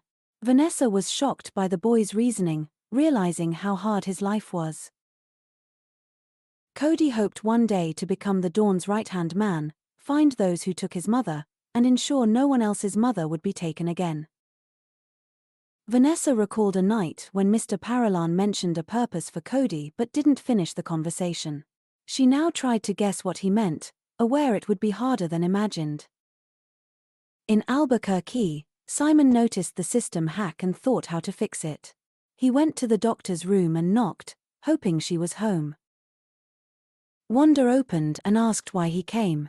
Simon needed to see the boss, assuming she might be with the doctor. She invited him in, but he declined to avoid seeing the sight that could disturb him. Johnny appeared and asked why Simon had taken a break. Simon reported someone broke into their encrypted servers and it seemed an inside job. The boss noted Simon's job was to prevent such breaches. Simon said he cut off the network immediately. He explained their network was impenetrable but they still received data from the files. He noticed the package from Chicago was larger than usual. Simon guessed someone was trying to slip executable files. The boss asked him to keep things simple. Simon showed that Chicago branch programs updated faster than he could track. There were many security programs as if they were hiding something. Johnny thought Oscar's return of his people was suspicious. The boss decided Oscar had relaxed and needed reminding he was being watched. Johnny began planning what to do about Oscar. Meanwhile, Mr. Paralan was talking to Anna in the study about upcoming business. She had a few friends in town and promised to ask around, hoping to find out something. At that moment, Oscar's phone vibrated in his pocket. Seeing the call was from his uncle, he politely asked Anna to leave him, since the call was important. Left alone, Oscar answered and immediately asked why his uncle was contacting him so soon. Without further ado, his uncle told him about a new task and said he would send instructions at the same hour. Oscar opened the message on his tablet but decided to refuse, saying it was not in his competence. Johnny assured him he was mistaken and that the right person was now in the north of the country. The uncle was sure this case was for Oscar and asked why he was strengthening his security. Johnny suggested Oscar might be setting up a new base, but Oscar objected, saying he didn't need Nick and Anna for that. The uncle directly pointed out that someone had upgraded Oscar's internal network without permission. He also hinted Oscar was trying to rummage through his data and realized Vanessa was involved. But Oscar explained he had a new specialist who probably overdid it a little but that he would settle everything. Johnny reminded Oscar he could not hide from him and made the new task a priority. The next day, Cody was a little bored since his father ordered him to stay home until the babysitter got better. Vanessa did not want him to be bored and offered to play a game other than swimming. Cody asked what games she meant, and Vanessa listed a few, including hide-and-seek and charades. But the boy found all of them dumb and uninteresting and buried his face in the back of the sofa again. Suddenly, he jumped up happily and exclaimed he had figured out what to play: spies. Vanessa guessed he wanted to spy on his father, but Cody pointed to the guards in the garden. They were building something, but he was sure they were up to something else. He led Vanessa to the window. Several workers were running around with boards and shovels. Nothing seemed suspicious. But Cody was sure he was right and hoped Vanessa wanted to find out too. Vanessa agreed, and Cody was happy. Then he added they would need ninja masks to play. Soon, they hid down the corridor with balaclavas on their heads, trying to step quietly and unnoticed. Mrs. Kenneth passed them and promised no one would find their bodies if she found they had been in her room. Vanessa and Cody crept up to the window, and Cody saw a pile of wood, as if people were building something. Vanessa looked at the initial structure and suggested it might be a shed for garden tools. But there was a separate room in the garage for inventory. Now Cody thought deeply about why he needed the shed. Vanessa also thought it unnecessary to take a team of guards to build it. Then Anna appeared behind them in a swimsuit and invited Cody to swim. He happily rushed to change. Vanessa noticed Anna's questioning look and tried to explain she was just playing with Cody. Anna advised her not to get involved or ask unnecessary questions. Anna notified Vanessa that Oscar wanted to see her and said she would look after Cody for now. Vanessa decided not to keep Mr. Paralan waiting and soon knocked on his office door. He opened it immediately and invited her in, but seemed too polite. Oscar asked how her shoulder was. She said it was fine and the bullet hadn't hit the bone. He thanked her for keeping her promise to protect Cody even at the cost of her life. Vanessa said she acted instinctively, because Cody was just a child. Vanessa realized the conversation was becoming domestic and asked what Oscar wanted. He asked her to find another person for him, stressing its importance. Vanessa assumed a new threat had arisen and looked through the window at Cody in the pool. But Oscar didn't mean his son. He handed Vanessa a photo of a man who looked somewhat like Oscar. It was his cousin, whom Oscar believed was in danger. He added the case had nothing to do with Cody now. He asked Vanessa for a favor. Although she had promised herself not to help unless it involved Cody, seeing the worry on Oscar's face, she agreed but said it would be a one-time help. Oscar thanked her politely. Later, Vanessa studied with Cody again, this time conducting chemical experiments creating a volcano. The boy wondered why it exploded. Vanessa explained it was the right combination of reagents. Cody remarked it reminded him of Nick and Anna, who he thought were quite explosive. Nick came in with Oscar and added he could be dangerous without his partner. Oscar was about to leave but needed to talk to Vanessa first. She understood, took off her rubber gloves, and handed Oscar a small piece of paper with the information he needed. She added the man was now in St. Louis. Oscar thanked her and ordered Nick to prepare to leave in 10 minutes. He leaned over to his son and promised that when he woke up in the morning, he would see his father returning. Cody asked what was wrong in St. Louis, but his father said nothing special, only asked him not to blow up the house. Cody joked that it was the kitchen, but Mrs. Kenneth should be consulted. His father asked him not to go to the garden while construction was underway. Vanessa looked out the window and saw the shed looked completed outside but work was still underway inside. She saw a lot of earth being removed and suggested it might be a deep foundation. She realized she was unlikely to understand what was happening in the house at all. Then she noticed Cody was about to drop the reagent into the volcano and shouted for him to put on his goggles. Late in the evening, Mr. Paralan's car reached St. Louis and soon arrived at the right place. Nick assumed the man must be there if his routine was correct. Oscar was sure, but Nick asked him to be careful, still unsure about Vanessa. Soon the car they awaited drove into the parking lot. Adam turned to Oscar confidently and said this was the right person. He asked if further action was needed, but Oscar calmly ordered the driver to open the trunk and prepared himself. Half a minute later, Oscar met Richard, his cousin, who was surprised, not understanding how he was found. Oscar explained he could never hide from his family and, with Nick, captured him. Richard begged to be let go and claimed he wanted nothing to do with the Paralans. Oscar ignored him and stuffed him into the trunk, though Richard said it was not too late to release him. Oscar couldn't, he was only following orders. Leaning over the closed trunk, Oscar wondered if he was doing the right thing with his relative. His thoughts were interrupted by Nick, who urged him to hurry before someone noticed. Oscar stood over the trunk, thinking about what would happen next. He agreed it was time to go but did not want to break the promise he made to his son. A few hours later, Mr. Paralan's car returned to his mansion. Vanessa was still awake at her laptop and heard a car pull up. Looking out, she noticed the driver did not drop Oscar at the main entrance as usual. Adam and Nick had already taken Richard, kicking and wrapped in a blanket, out of the trunk to hide him. It was quite dark, and Vanessa could only see the bundle being taken to the barn. The driver found it strange that Oscar would keep the kidnapped man in his backyard. Vanessa tried to see what they were doing so late, thinking they were just working.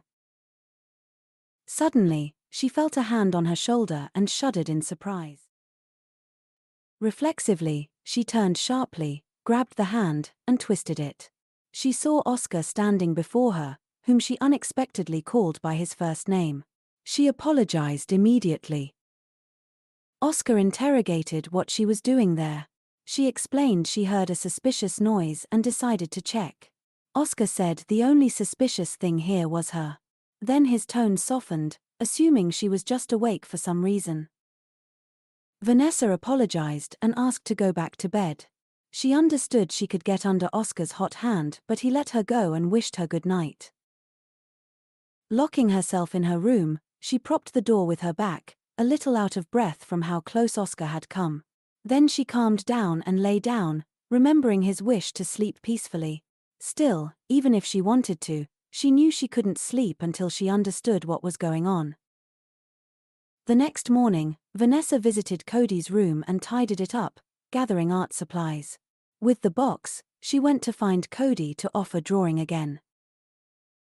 In the corridor, Vanessa met a girl she didn't know who looked uncomfortable with a bandaged arm. She offered help and admitted she had come to visit a patient. Vanessa thought the doctor was there because of her hand, though Oscar hadn't told her anything. Wanda chuckled, saying Vanessa misunderstood and she was going to another patient.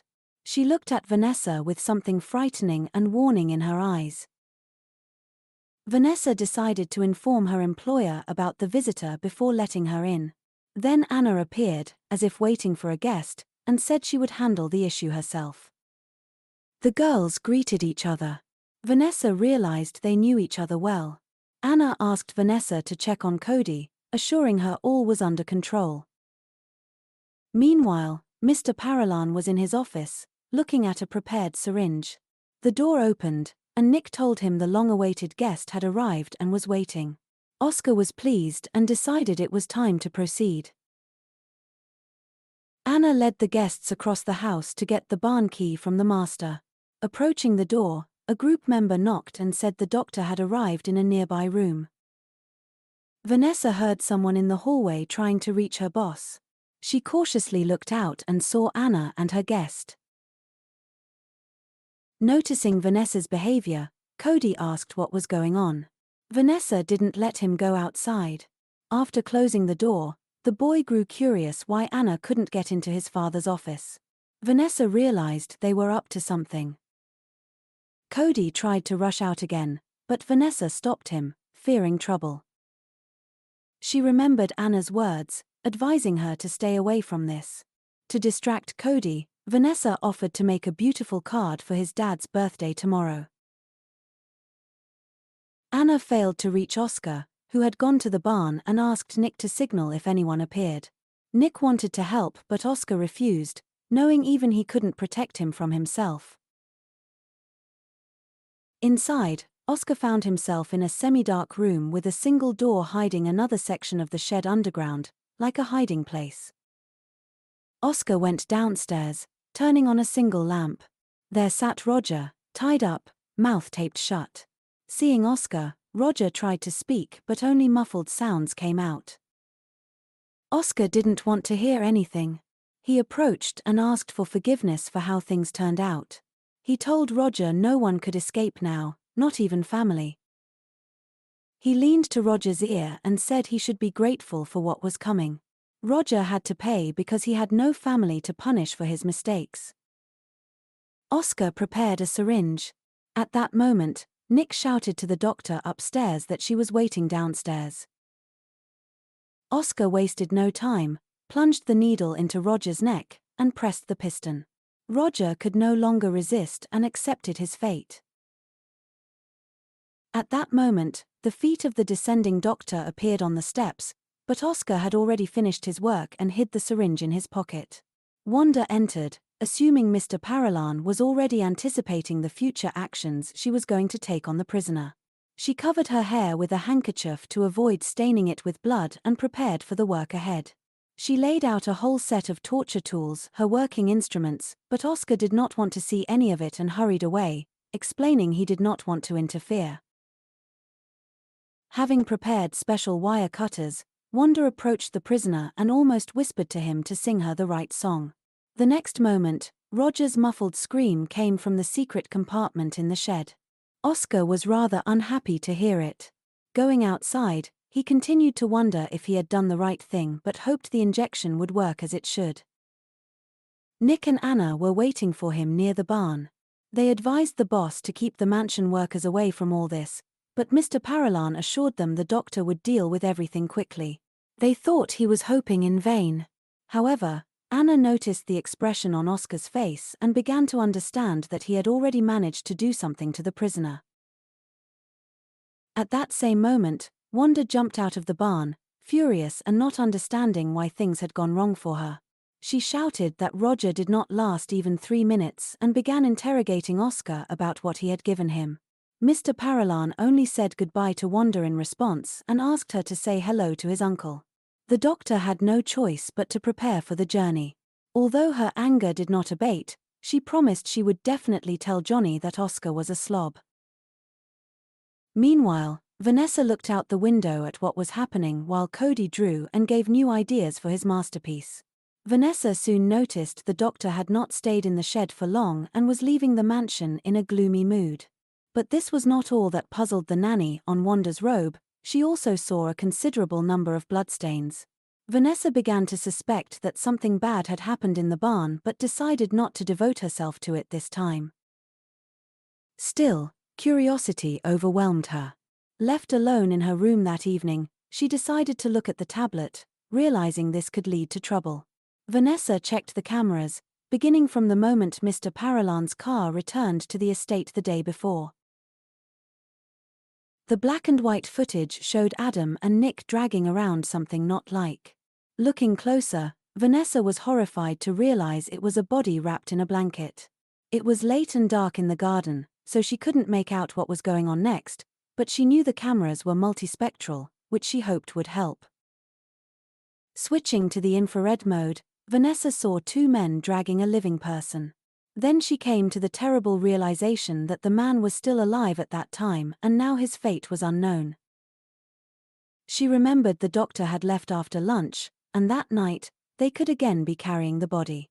Vanessa found a video recording showing that about an hour ago, Adam and Nick were carrying a huge package.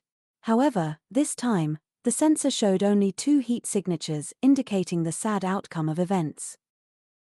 Vanessa was horrified that her boss could do such things. Now she saw him as more than just an employer.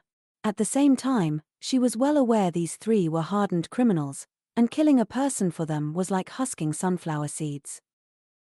These conflicting thoughts battled in her mind. She tried to believe in a better option. Then she remembered she had recently given Mr. Paralan information about his cousin. After a while, they returned to the mansion with a living person and later took away a corpse. Vanessa now clearly realized these people had killed Roger, the man she herself had led them to. The girl was overcome by remorse and fear that she had helped commit a crime. The next day, Vanessa began to consider breaking her contract and quitting her job, but she did not know how she would face Barbara, who pinned all her hopes on her and loved her dearly. However, she also could not stay in this house. Taking out her phone, she dialed the number of the headmistress of the Nanny Academy. Barbara's voice answered immediately. Realizing from Vanessa's stammering that something was wrong, Barbara offered to send another nanny to the mansion.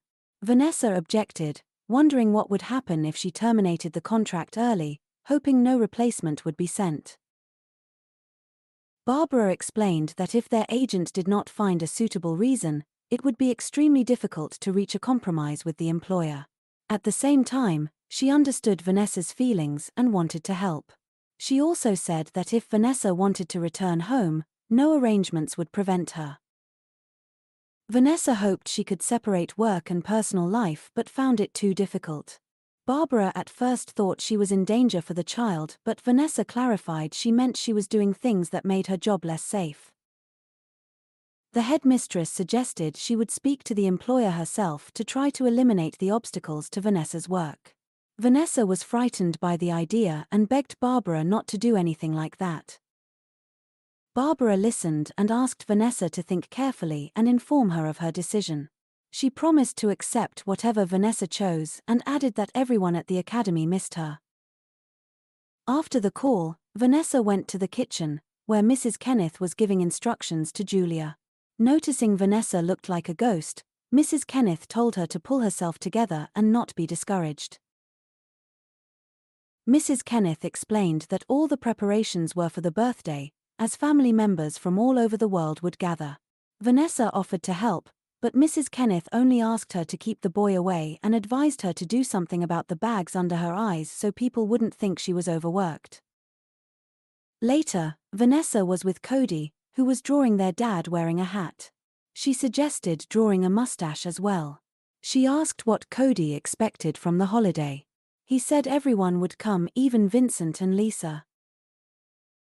Vanessa realized it would not be just a holiday but a day when the house would be full of all kinds of criminals. She remembered the tragic night when a fire broke out in her home. The situation felt similar. Tormented by doubts, she had never found answers to her questions but still wanted to leave this house. Turning to Cody, she felt sadder because she promised to protect him but thought her presence might make things worse, and Oscar could use her affection for the boy. She believed the best option was to refuse the job. When Cody finished the portrait, Vanessa offered to read a book. Mrs. Kenneth came in to say it was time to change for dinner. Cody was glad to get to the table soon, but Vanessa asked him to bathe first. Mrs. Kenneth pushed Vanessa out, saying she would take care of Cody herself and Vanessa needed to prepare. Vanessa objected she had no elegant clothes, but the maid assured her everything was on her bed. Entering the room, Vanessa noticed the outfit, which seemed familiar. She remembered wearing the same dress on the tragic day her parents died. Then she pulled herself together, convincing herself it was just a dress and the holiday was ordinary. She only had to endure one night. The next day, she could be free. Downstairs, Vanessa noticed Nick moving a special device over the gifts.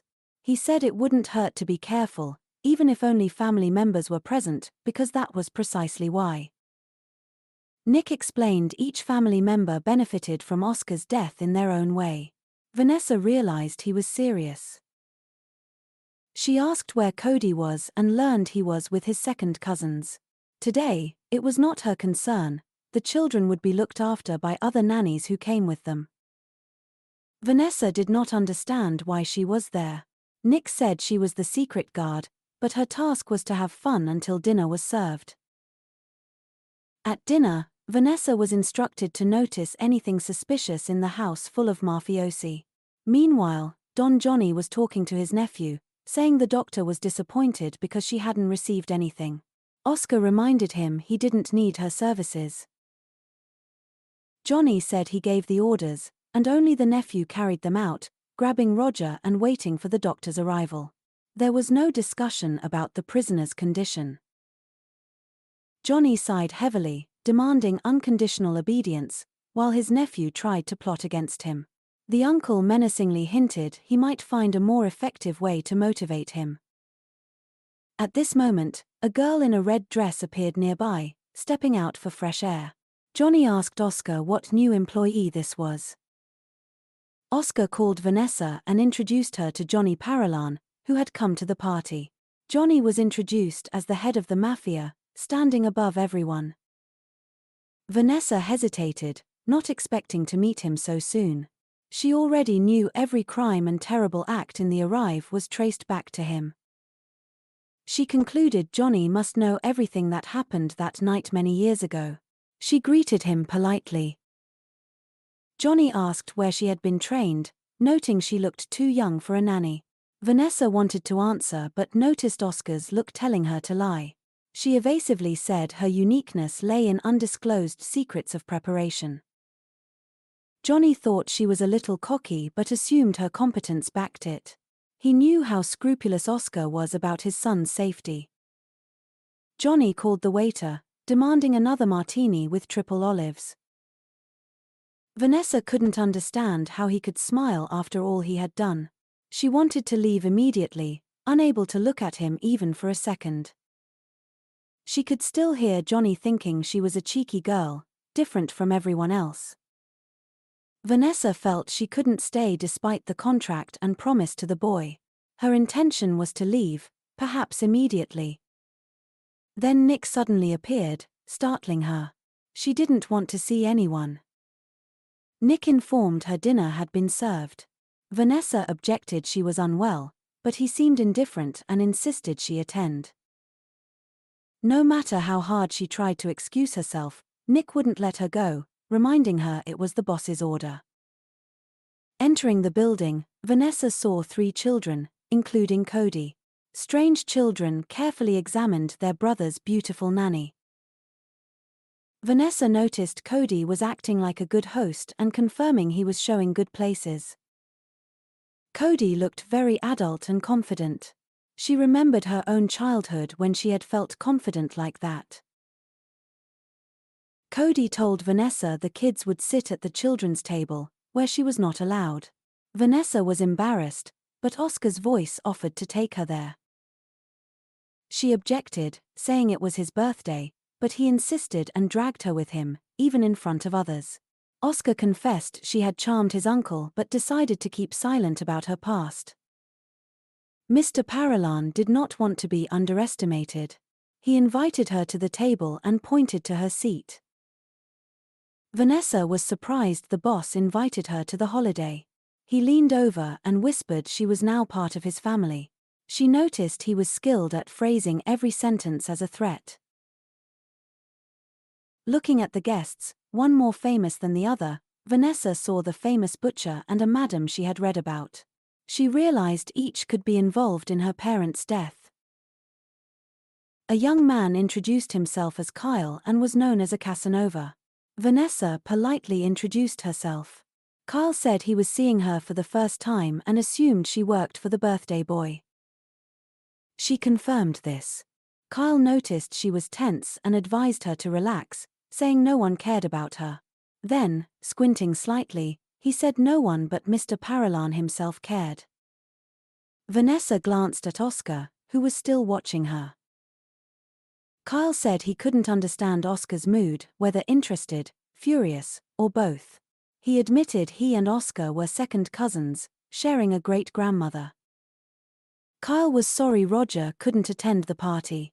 Vanessa said it was none of her business, she was just doing her job. Surrounded by these people, Vanessa felt terrible and unable to bear it. She turned back to Oscar, confused why he didn't stop watching her. She assumed he was suspicious, thinking she might do something inappropriate. The last dish was served. Kyle invited her to join them in the library for dessert, but Vanessa refused. Kyle said he was pleased to meet her and added that many would soon move north, perhaps seeing each other more often. Vanessa said such news seemed wonderful and hurried out. In the hallway, she met Mrs. Kenneth, who asked her to take Cody to his room because he was tired. Vanessa gladly took the boy in her arms and went to his bedroom. Cody hadn't tasted the cake yet, but Vanessa assured him he could eat it for breakfast. She understood this would likely be the last morning beside him. Wishing the little one good night, she left the room. Thoughts raged in her head. Closing the door behind her, Vanessa leaned her hands against it and quietly said goodbye to the little tomboy. Immediately, she heard the boss's voice behind her, who knew this would happen. She turned sharply. But at that very moment, she did not know what Mr. Paralan would say in reply. He later added that she had been on pins and needles all evening, noticed not only by him but also by the others. Although he did not know what had happened, he advised the nanny to solve the problem because they could not show weakness. The girl cut in that there was none and admitted she was worried he had lied to her. Oscar wondered what exactly he had deceived her about. The girl took it as if he had lied more than once. Mr. Paralan repeated his question in a menacing tone, asking what exactly he had lied to her about. Vanessa blurted out that she knew what Oscar had done to his cousin, but immediately covered her mouth with her hand, horrified at how much she had revealed, even though she was going to quit anyway. Oscar didn't deny it, except for his first sentence. He assured that he had never really lied to her. The girl was outraged that her boss did not even try to help Roger, although he said he was in danger. But Oscar pointed out he never said he was going to help him, so there was no lie in his words.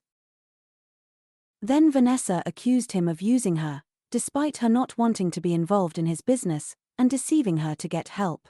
Oscar replied he had no choice. He also reproached the nanny for lying when he gave her access to the network. She promised to check only the necessary files. She didn't understand what this had to do with what was happening.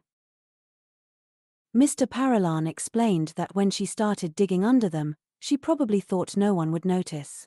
Vanessa thought Oscar himself had noticed, but it wasn't him. He admitted he was being watched. The man said his uncle did not trust anyone and everything he did was transferred to the main computer in Albuquerque.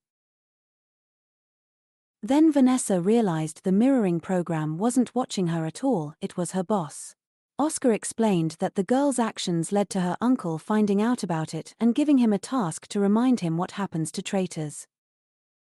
Now Vanessa understood Oscar did not kill his cousin of his own free will. She realized she was to blame for everything, while her boss was also punished, and she had only reproached him. Oscar tried to calm her down but at the same time gave her a choice: either he would hide information from her or she would participate fully with him.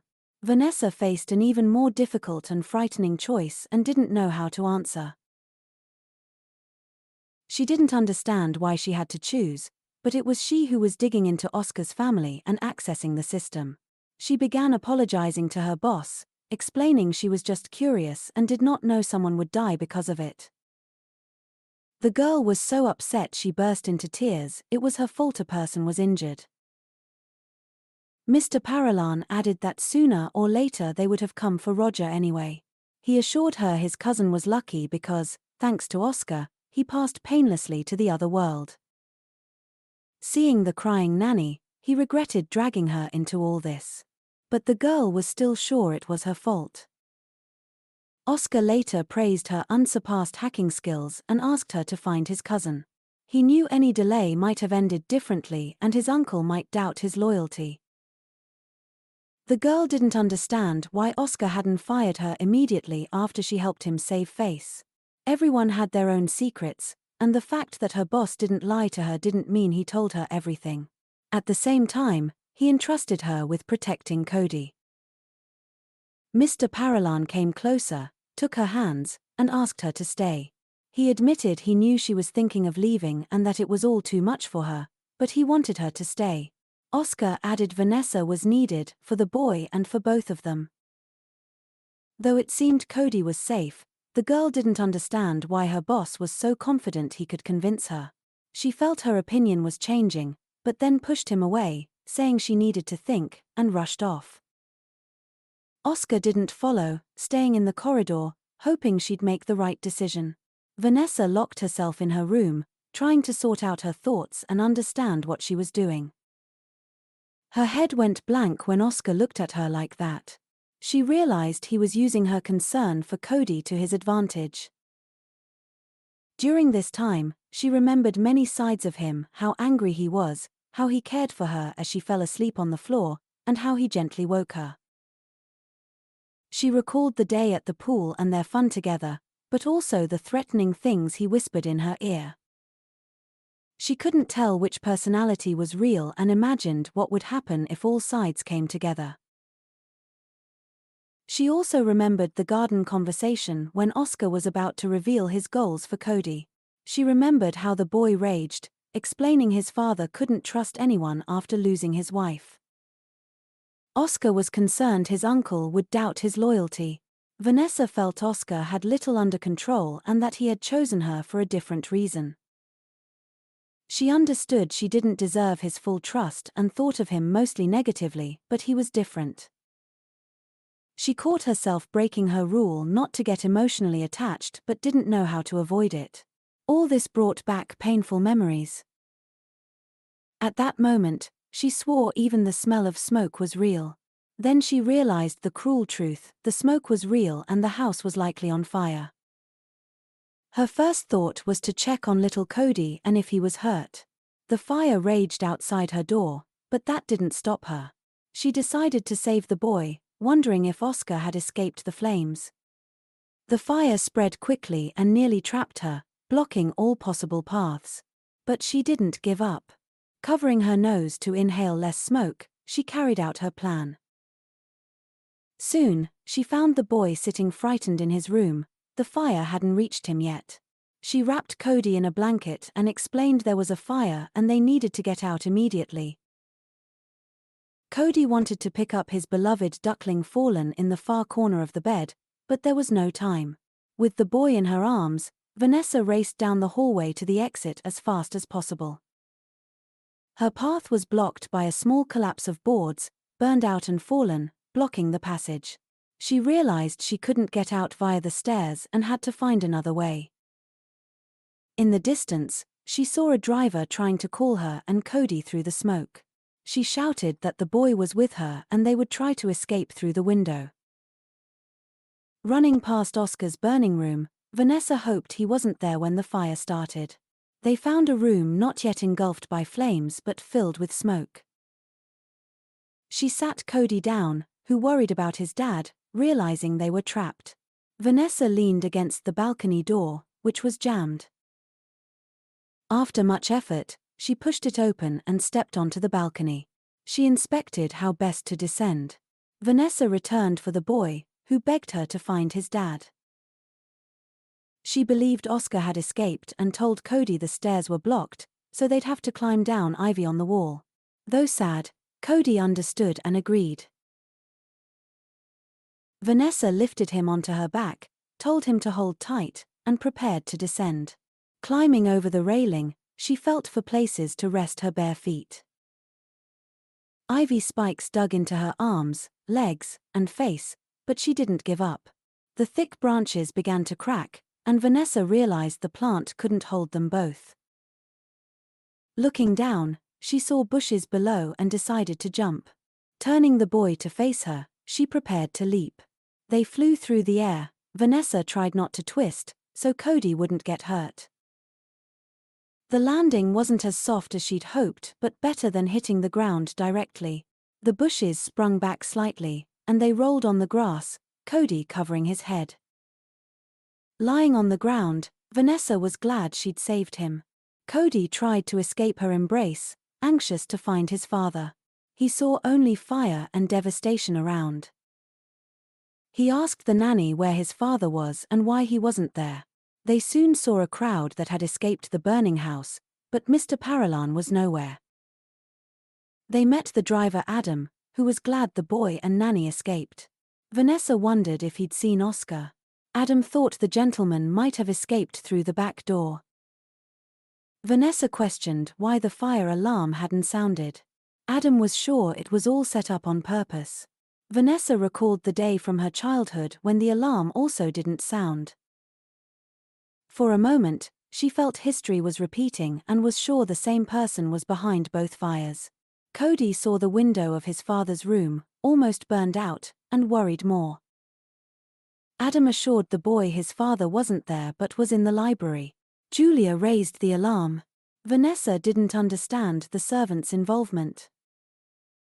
Adam said the maid was taking plates to the kitchen when she noticed the smoke. The flames spread fast. Cody cried. Vanessa assumed Oscar was with Nick and Anna since they were missing. She asked Cody to trust them, they did their job as well as she did hers. Mrs. Kenneth came to check the list to ensure everyone left. She was sure Oscar, his uncle, Nick, and Anna escaped through the back door. Vanessa overheard people wondering who the fire's target was. It was clear it was the family home, but the Don was also present, making access difficult. Someone suggested the arsonist could be any of them. Soon, fire engine sirens sounded. The driver opened the gate. Within a minute, firefighters began spraying powerful streams of water on the building. Kyle appeared near Vanessa. He lamented the magnificent house burning without thinking about those inside. Kyle boasted about spending much money on a gift Oscar wouldn't be able to open now. He said Oscar was 2 years younger, but his grey hair was deceiving. Cody thought his dad was blonde. Kyle chuckled, hinting Oscar wasn't honest. The boy was angry, about to yell, but then heard his father calling. Forgetting everything, Cody couldn't believe he heard his father's voice again and that he was alive. Oscar was with his men and uncle, now approaching the crowd. Cody immediately threw off his blanket and rushed toward his father as fast as he could, almost jumping. The next moment, Mr. Paralan was already hugging his son tightly and was glad the boy was all right. Vanessa then approached, but Oscar started yelling at her for not answering his calls. The girl didn't understand why he was so furious since her phone was left inside and she didn't have time to think about it. Kyle appeared like a shadow again, praising Vanessa's heroic deed of jumping from the second floor with the boy. Realizing he was wrong, Mr. Paralan immediately calmed down and agreed that Vanessa needed to rest. Vanessa said that next time she would call the special services first and not act instinctively. Oscar didn't quite understand what she meant by next time but decided not to question her further for now. After tonight, Vanessa was convinced she couldn't remain indifferent. She looked at the two who now seemed completely innocent and defenseless and understood they needed her help. She corrected herself, explaining that next time she would just try harder. Anna then approached, wanting to bandage a wound on Oscar's head. He did not remember how he escaped through the collapsing garage. Anna guessed he was still in blind panic and asked to be reminded why he was keeping her with Nick.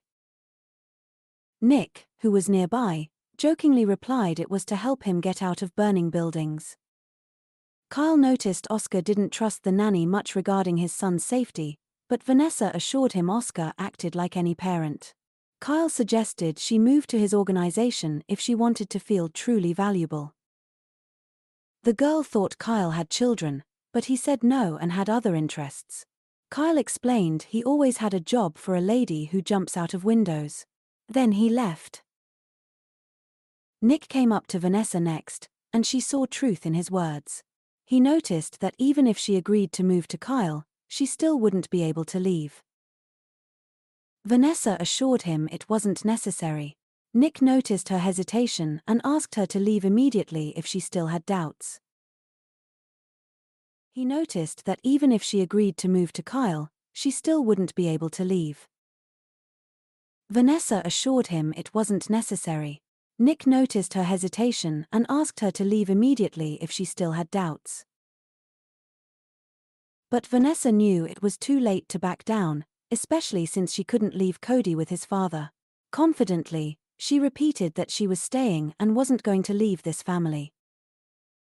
Mrs. Kenneth overheard and decided everyone needed to put on gloves and search for anything that might have survived. She asked if anyone objected, but no one dared to challenge her. Vanessa tore a thin strip of fabric from her dress and tied her hair up in a bun so it wouldn't interfere with her work. Entering the charred building again, Vanessa realized almost nothing had survived. In Cody's room, she noticed the burned duckling he loved. She found nothing else and went to check her own room, hoping some belongings remained. The first thing she found was her preserved laptop case, for which she was grateful to the academy. Opening it, the The laptop seemed intact and should work, but there was no time to check. She now had only one set of uniforms and thought she needed to order more. Looking around, she felt she had gathered the most important things and was ready to leave. Still, she decided to check Mr. Paralan's room. Holding onto the wall carefully because the floorboards were badly burned with a huge hole, Vanessa made it across and noticed an iron safe that seemed undamaged. It struck her as strange that such an antiquity lay in a house full of new technology. Curious, Vanessa wondered what papers the Mafia might store in the safe. Whatever it was, they protected it well. Vanessa tried to open it, first with combinations based on Oscar's and Cody's birthdays, no luck. She tried Mr. Paralan's wife's birthday, still no success. Feeling a bit embarrassed, Anna entered the room, curious about what Vanessa was doing. Vanessa quickly explained she was checking if the safe had survived the fire. Anna said she would take care of it and knew the code because the boss had asked her to retrieve some things. Vanessa didn't want to disturb her and went to help on the first floor. As she left, Anna noticed something strange and familiar in Vanessa. Outside, Mr. Paralan asked Mrs. Kenneth what had been lost. She reported that almost everything was gone. Vanessa approached holding the charred duckling and expressed that they had lost someone else. Cody, seeing his favorite toy, immediately rushed to her, glad to hold it again. Then the boy became ashamed for being left in a burning house. Vanessa expressed regret but explained she first needed to save him. Cody knew that but didn't understand why others were suffering because of him. His father approached and promised they would hold a church service and find a new toy for him.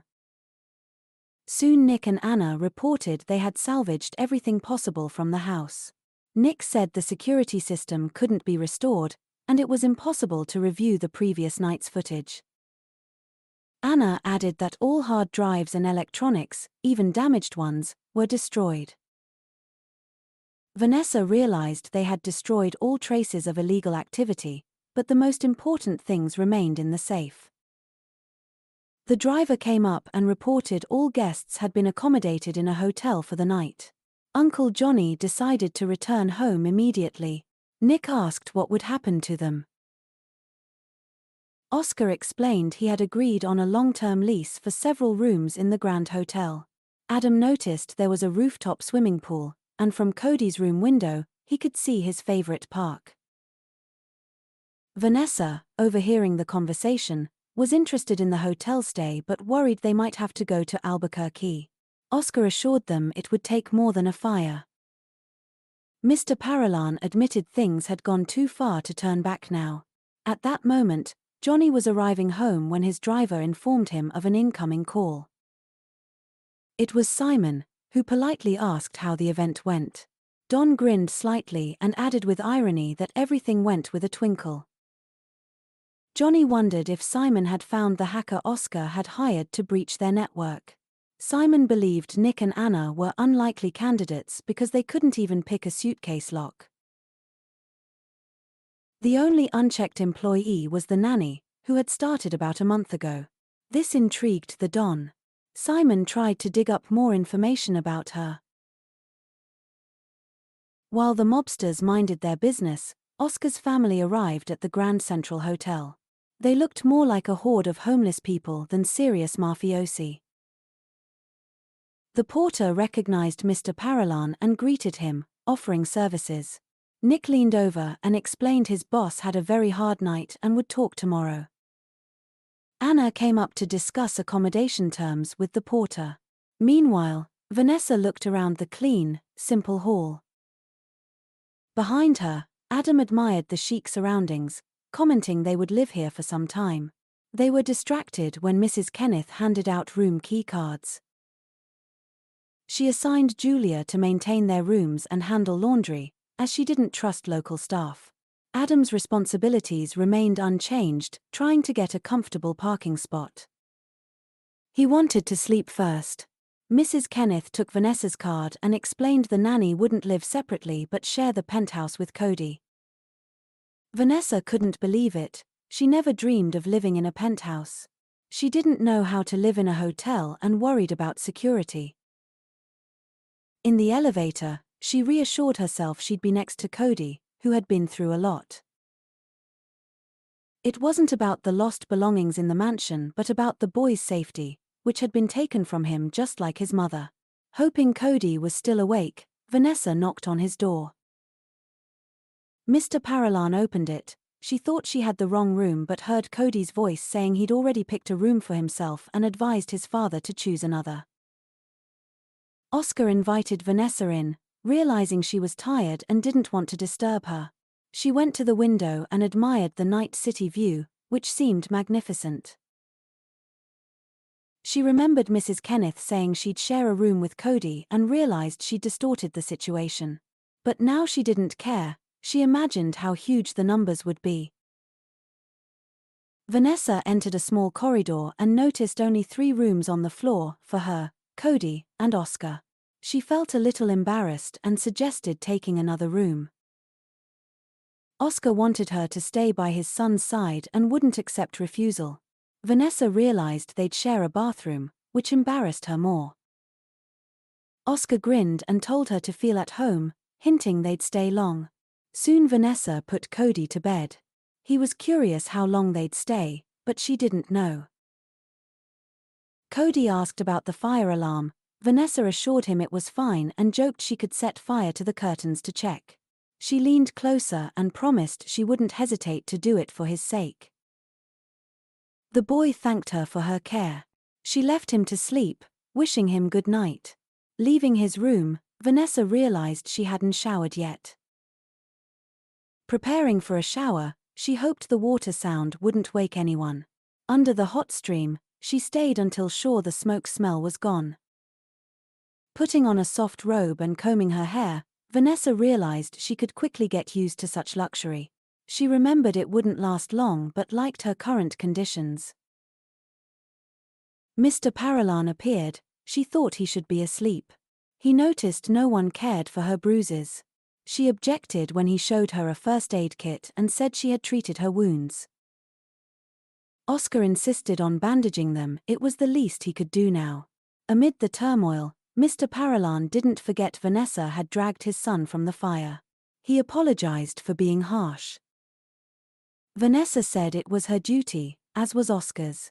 He was saddened realizing he couldn't protect his child. He recalled their pre-fire conversation, unsure what to do if she left. Vanessa assured him she would never leave Cody. She admitted someone once pulled her out of a burning house the same way. She was proud of that woman and now could do what she did for Cody because of her. After Oscar finished bandaging her legs, Vanessa thanked him. He was about to rest but remembered something. He took a small key from his pocket and handed it to her. She didn't understand what it was. Oscar explained it was the key to her room so she could lock herself for security. He admitted it was more pleasant for him to have her on the floor than Nick, who carried knives everywhere, even to the bathroom. Mr. Paralan left, bidding her good night. Alone, Vanessa tried to understand what she was getting into. Tired, she realized she needed to do something for Cody's safety. She decided to start by reviewing the hotel's CCTV cameras to identify vulnerabilities. Looking around, she noticed cameras covered almost all areas and a porter was at every entrance. The hardest part would be managing guests. It was harder to check them than staff. She also decided Cody shouldn't leave the room alone to keep him safe. Remembering something else, she wrote a letter to Barbara saying she had decided to stay and asked her to send a set of uniforms to the hotel. The next morning, Vanessa tried to call Cody out for breakfast, but he was embarrassed to leave like that. She promised to go shopping immediately after. Oscar appeared, thinking his son wasn't ready yet. Cody came out and asked his father to convince the nurse he couldn't appear in public in that state. Nick teased the boy, calling him a cute charmer. Oscar remarked that the hotel pajamas definitely wouldn't fit Cody, upsetting the boy. because his father had a suit and he did not understand why he did not take one for him, but his father reminded his son that he had already grown up. Anyway, the boy agreed that it was better to wear it than to have no clothes at all, and the nurse promised him that they would make an urgent order from the tailor. Now Cody had only to wear cute shoes, which he did not like very much. While the boy was pulling on his shoes, Oscar, Nick, and Anna discussed the need to open new businesses. Nick still suggested focusing on what had happened recently, but Mr. Paralan thought Anna would deal with it perfectly. The babysitter was talking to Cody at the time, promising him they would go to any store he wanted right after eating. A few hours later, they were already returning with a few packages, and Cody was happy with his purchases. The boy immediately told his father that he now had a lot of new ties and several wonderful suits. Oscar thought they were back quickly, but his son convinced the salespeople that it was better to work with him. Vanessa came up and honestly admitted that they had spent twice as much as they had planned, and the boy, pleased that he now looked presentable, commanded that he wanted to go back to drawing class. Mr. Paralan was against it, thinking it was dangerous to go there, and asked his son not to return to the matter. Then the nanny suggested that the boy enroll in some other drawing class, but he wanted to see Clark.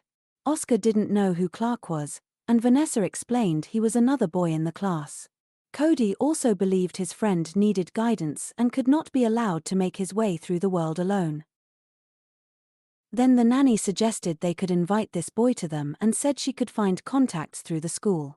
She reminded him they could have another day by the pool, which Cody really liked, but now he needed new swimming trunks as well.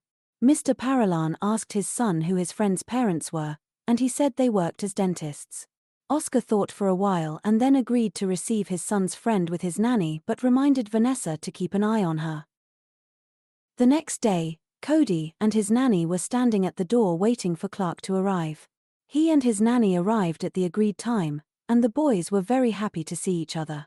Clark's nanny, whose name was Allison, admitted her pupil missed his friend very much even after the incident in class. Clark himself had already approached Cody not empty-handed and gave him a new little duck because he heard that his house burned down. This seemed very cute to the son of the mafioso, as the hotel did not express a desire to provide him with such a bath toy. Vanessa suggested the boys change in their room and then go up to the roof to the pool.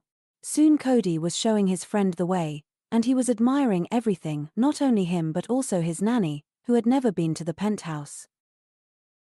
As Vanessa was getting ready to settle down, she suddenly heard a familiar voice calling out to her.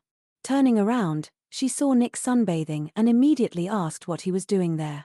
He gave her one attempt to guess and then added that today was the day by the pool, and he did not want to miss such an opportunity. Nick admitted that the boss was working with Anna today, and his talents were not in demand.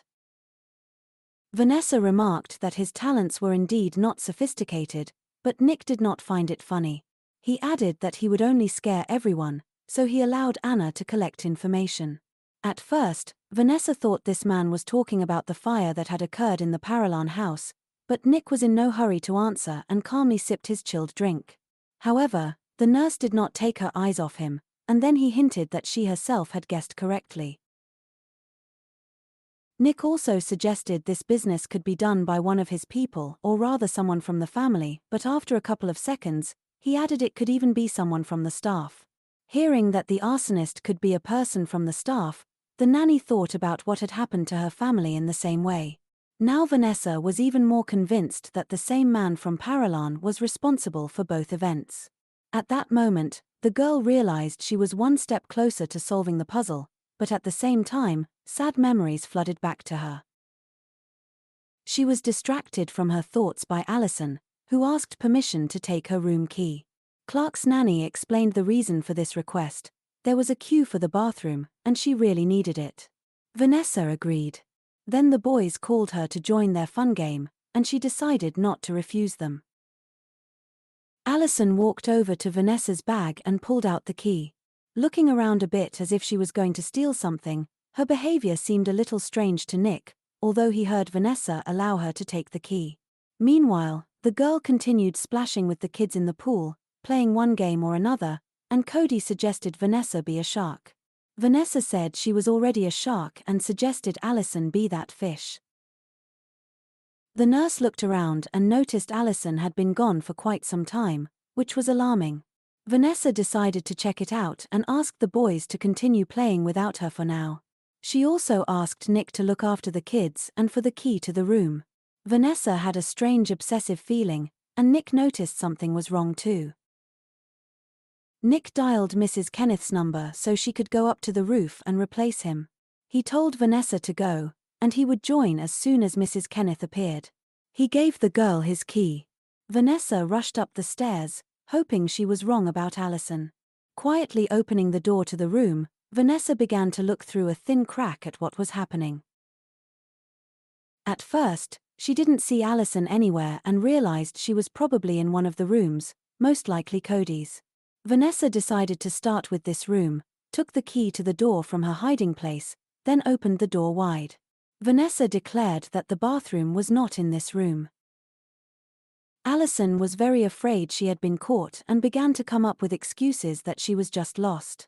The nanny did not listen and immediately pushed the suspect aside, then locked the door so she could not escape. This frightened Clark's nanny very much. After that, Vanessa asked her why she had come here and took the bag from her. Allison was even more frightened, realizing now the owner of the room could expose her. As she shook the contents out of her bag, Vanessa saw several items including wire cutters and a screwdriver. She also found a listening device, a primitive build, which Allison had not yet installed. The mafioso nanny began to interrogate the detainee about how many more bugs she had already managed to install, but Allison did not confess. Vanessa then used her skills and immediately began to look around the room with a trained eye. The first thing she noticed was that the alarm clock was no longer in its place but moved a little. She also noticed an additional light flashing in the smoke detector, which should not be there. After examining the walls, Vanessa found a decoy socket, another wiretapping device. Having collected all the devices in a pile, Vanessa could not understand what kind of monster would put bugs in a child's room. Then she heard a knock on the door and immediately called Nick, who hurried to open it. Seeing the bugs, Nick decided to take the detainee to Oscar's room before she did something else. Allison swore she didn't know anything, but Nick didn't believe her and assumed the boy Clark might be involved too. Clark's nanny immediately yelled that they should not touch him because she should not have lost sight of him at all. While Nick was taking Allison away, she continued to claim that the devices were not hers and that she knew nothing about them. Vanessa returned to the pool and offered the boys an ice cream treat, not giving any impression that something had happened in the room. They were so happy with the treat that they did not ask where Allison had gone or where Vanessa was. Mrs. Kenneth approached the nurse and asked if everything was all right. Vanessa reported that Nick would take care of everything a little later. Returning to the room, Clark asked Cody's permission to visit him again. He did not mind. Then they met Mr. Paralan, who was glad his son had a fun day. Nick shared with the nanny that Allison had confessed everything but did not know who they were or why she had been instructed to install the bugs. When Vanessa asked who had assigned her the task, she learned that the clerk was Clark's mother. Then a driver came up to Oscar and informed him that he had some important guests. Cody's father realized it was his friend's mother. When Clark saw his mother, he could not understand what she was doing there, but she had come to correct some mistake. Mr. Paralan immediately recognized the woman, and before he could think further, he realized Clark was her son. Vanessa asked Nick who Madame Colt was and found out she was the head of the French mafia. Oscar couldn't believe his son had said Clark's parents were dentists, but Madame Colt explained that her husband was a dentist. Nick whispered to the nanny that this explained how the mafia had been able to take over the prescription drug market. Mr. Paralan, though happy to greet Madame Colt, still had one unresolved question. By this, he referred to her actions toward the Paralan family and showed her a bound Allison. At the same time, Oscar made it clear he was not going to demand an apology and hinted that Madame Colt would have to pay for this in another way. He also made it clear he could do as he saw fit with Allison if Madame Colt did not make amends. Madame Colt said there were enough nannies at every step and saw no value in this worker, so Oscar could keep her. While Allison, frightened to death, begged her mistress for mercy, Oscar said they were not in the market to bargain. Madame Colt admitted that Mr. Parolan had caught her but said she knew it before his men destroyed her wiretap. She added that the Parolan family had invited her son to their place, and she only took advantage of the moment. She then threatened Oscar, saying this was her city, and if he forgot that, the fire would be the least of his problems. After that, Madame Colt grabbed her son's hand and dragged him home. Clark barely had time to say goodbye to his friend before leaving with his mother. Oscar began to interrogate Cody about what he took away from all this. Cody admitted he did not like Clark now. Mr. Parolan was glad his son understood something and sent him to change for dinner. There was still an issue to resolve with Allison. Nick suggested throwing her into the sea, and Adam was going to check the number for wiretapping again. Oscar then turned to Vanessa and stated she should have protected Cody and not introduced him to other mobsters. The girl stammered because she had no idea who Clark's mother really was. However, she admitted she should have vetted Clark's family before inviting him. Mr. Parolan smiled and said he was just teasing her, which shocked her a little. He also noticed Vanessa had caught Allison well and that she was no match for his son's nanny. Deciding that was all, the girl asked to go get ready for dinner, but Oscar was going to go with them.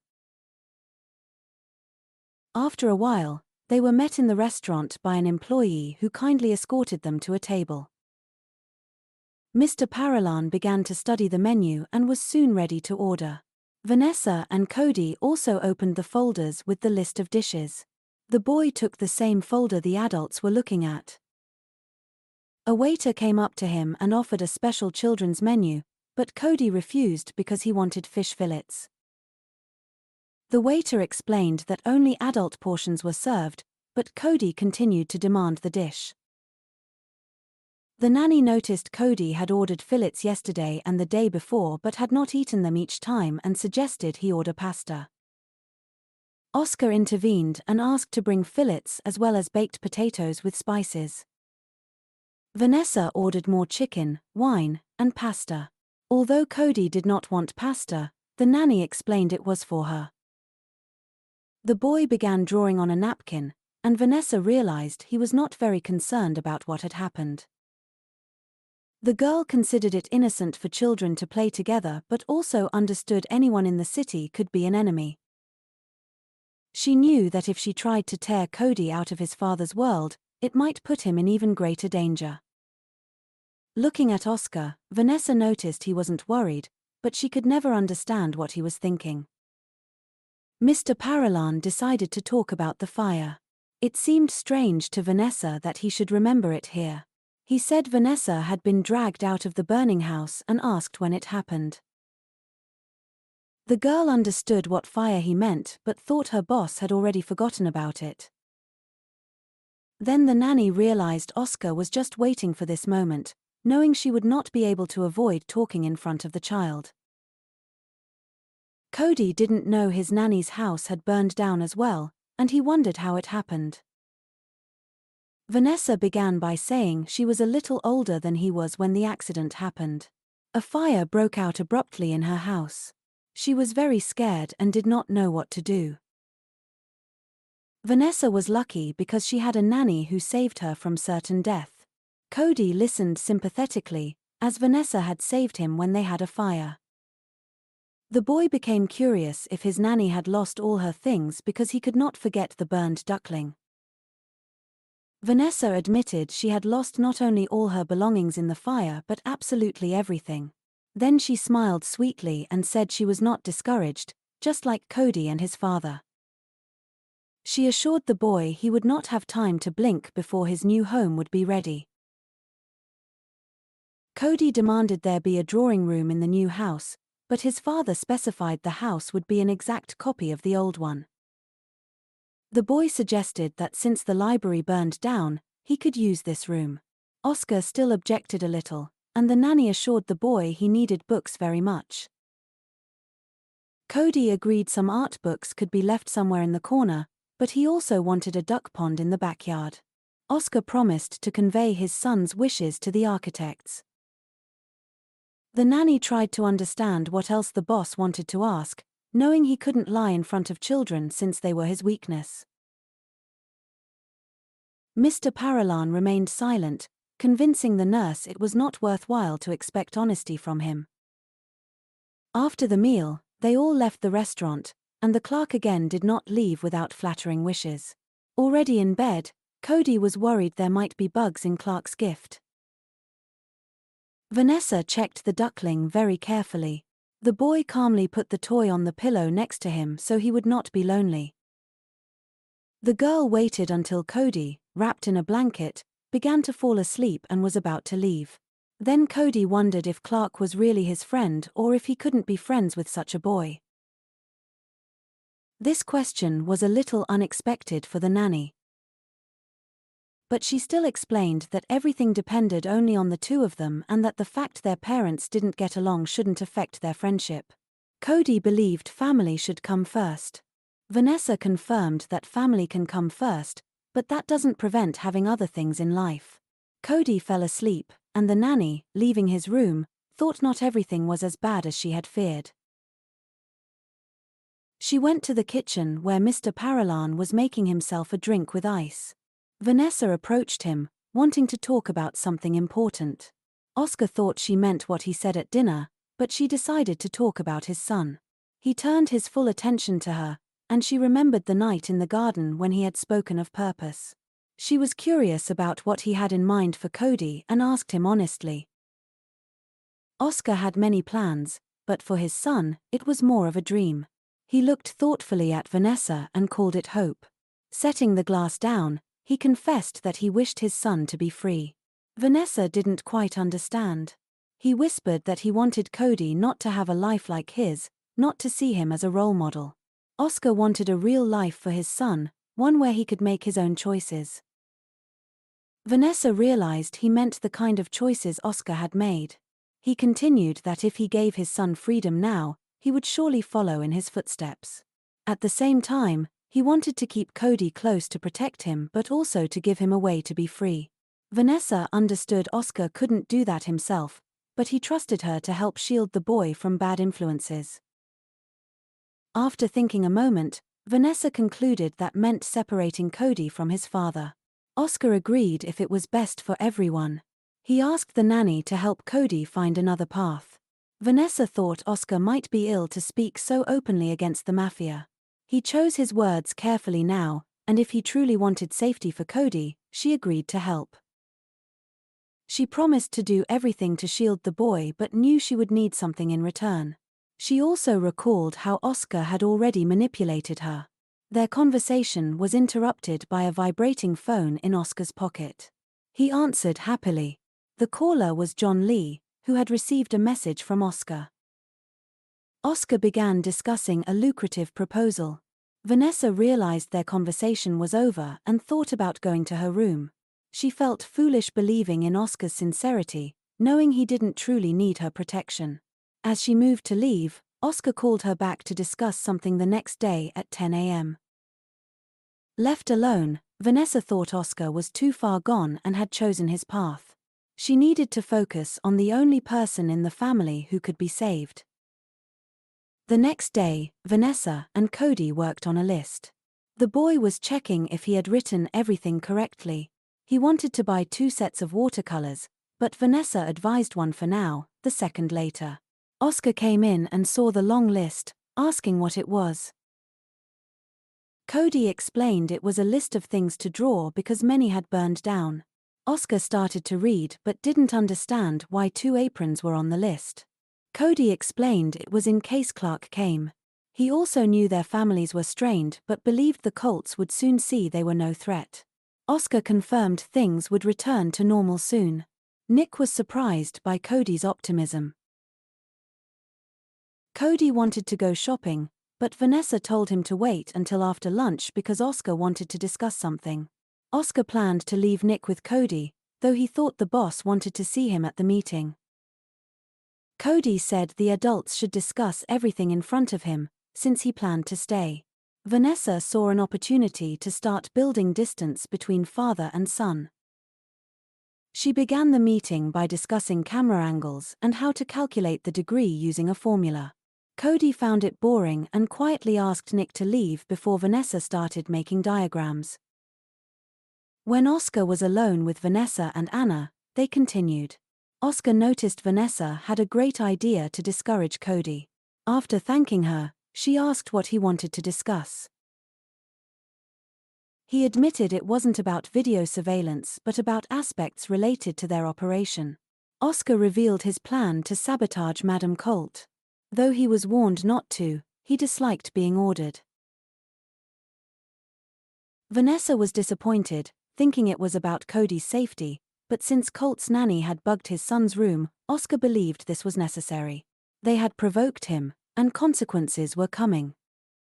Anna wondered what he intended to do. Oscar said he wouldn't stage an open showdown but had offered a lucrative deal to John Lee, nicknamed the Rabbit, more profitable than the French. Oscar planned to offer genuine, high-quality Italian designer bags to undercut the French contract. Vanessa imagined the French mafia selling branded factory parts and the triad using them to make fakes in China. She quickly calculated selling at a loss to compete but agreed if done long-term it could pay off due to connections with the triad in Chicago. Anna agreed but feared it might not work. Oscar planned a second attack to strike their weak point. Vanessa understood and refused to hack the French mafia but Oscar only asked if she knew whether local mafia used cryptocurrency for money laundering. Crypto exchanges were increasingly regulated, increasing risk. He asked if popular online games could be used, where players buy items to increase points, which could be cashed out legally to accounts or online wallets. Anna said Madame Colt was old school and likely had a business. Oscar objected that Madame had few businesses to launder such money. Vanessa suggested a casino, but Anna said Madame was against it, believing casinos were for plebeians. Vanessa then offered art galleries as an option. Anna got excited, remembering Colt owned the House of Light, sparking Oscar's interest in traditional money laundering. Vanessa proposed using modern tech instead, like NFT auctions. Her idea helped Oscar, who let her go. On the way, she wondered if provoking Madame Colt was right. She doubted if she was a good role model for Cody dealing with his father's business. Yet keeping Cody safe meant helping Oscar anticipate threats. The question remained if Madame Colt was truly a threat. Lost in thought, Anna approached Vanessa to say she was restoring data lost in the fire and realized she didn't know Vanessa's last name. Anna wanted to write it down. Vanessa didn't understand why, since no staff had asked before. Anna smiled slightly, hinting that keeping her last name secret could raise suspicion. Vanessa didn't see it as a secret but didn't know Nick or Adam's real names. Anna pressed, and Vanessa gave the name Smith. Anna thanked her and left. Vanessa realized Anna was up to something but wouldn't learn anything from the fake name.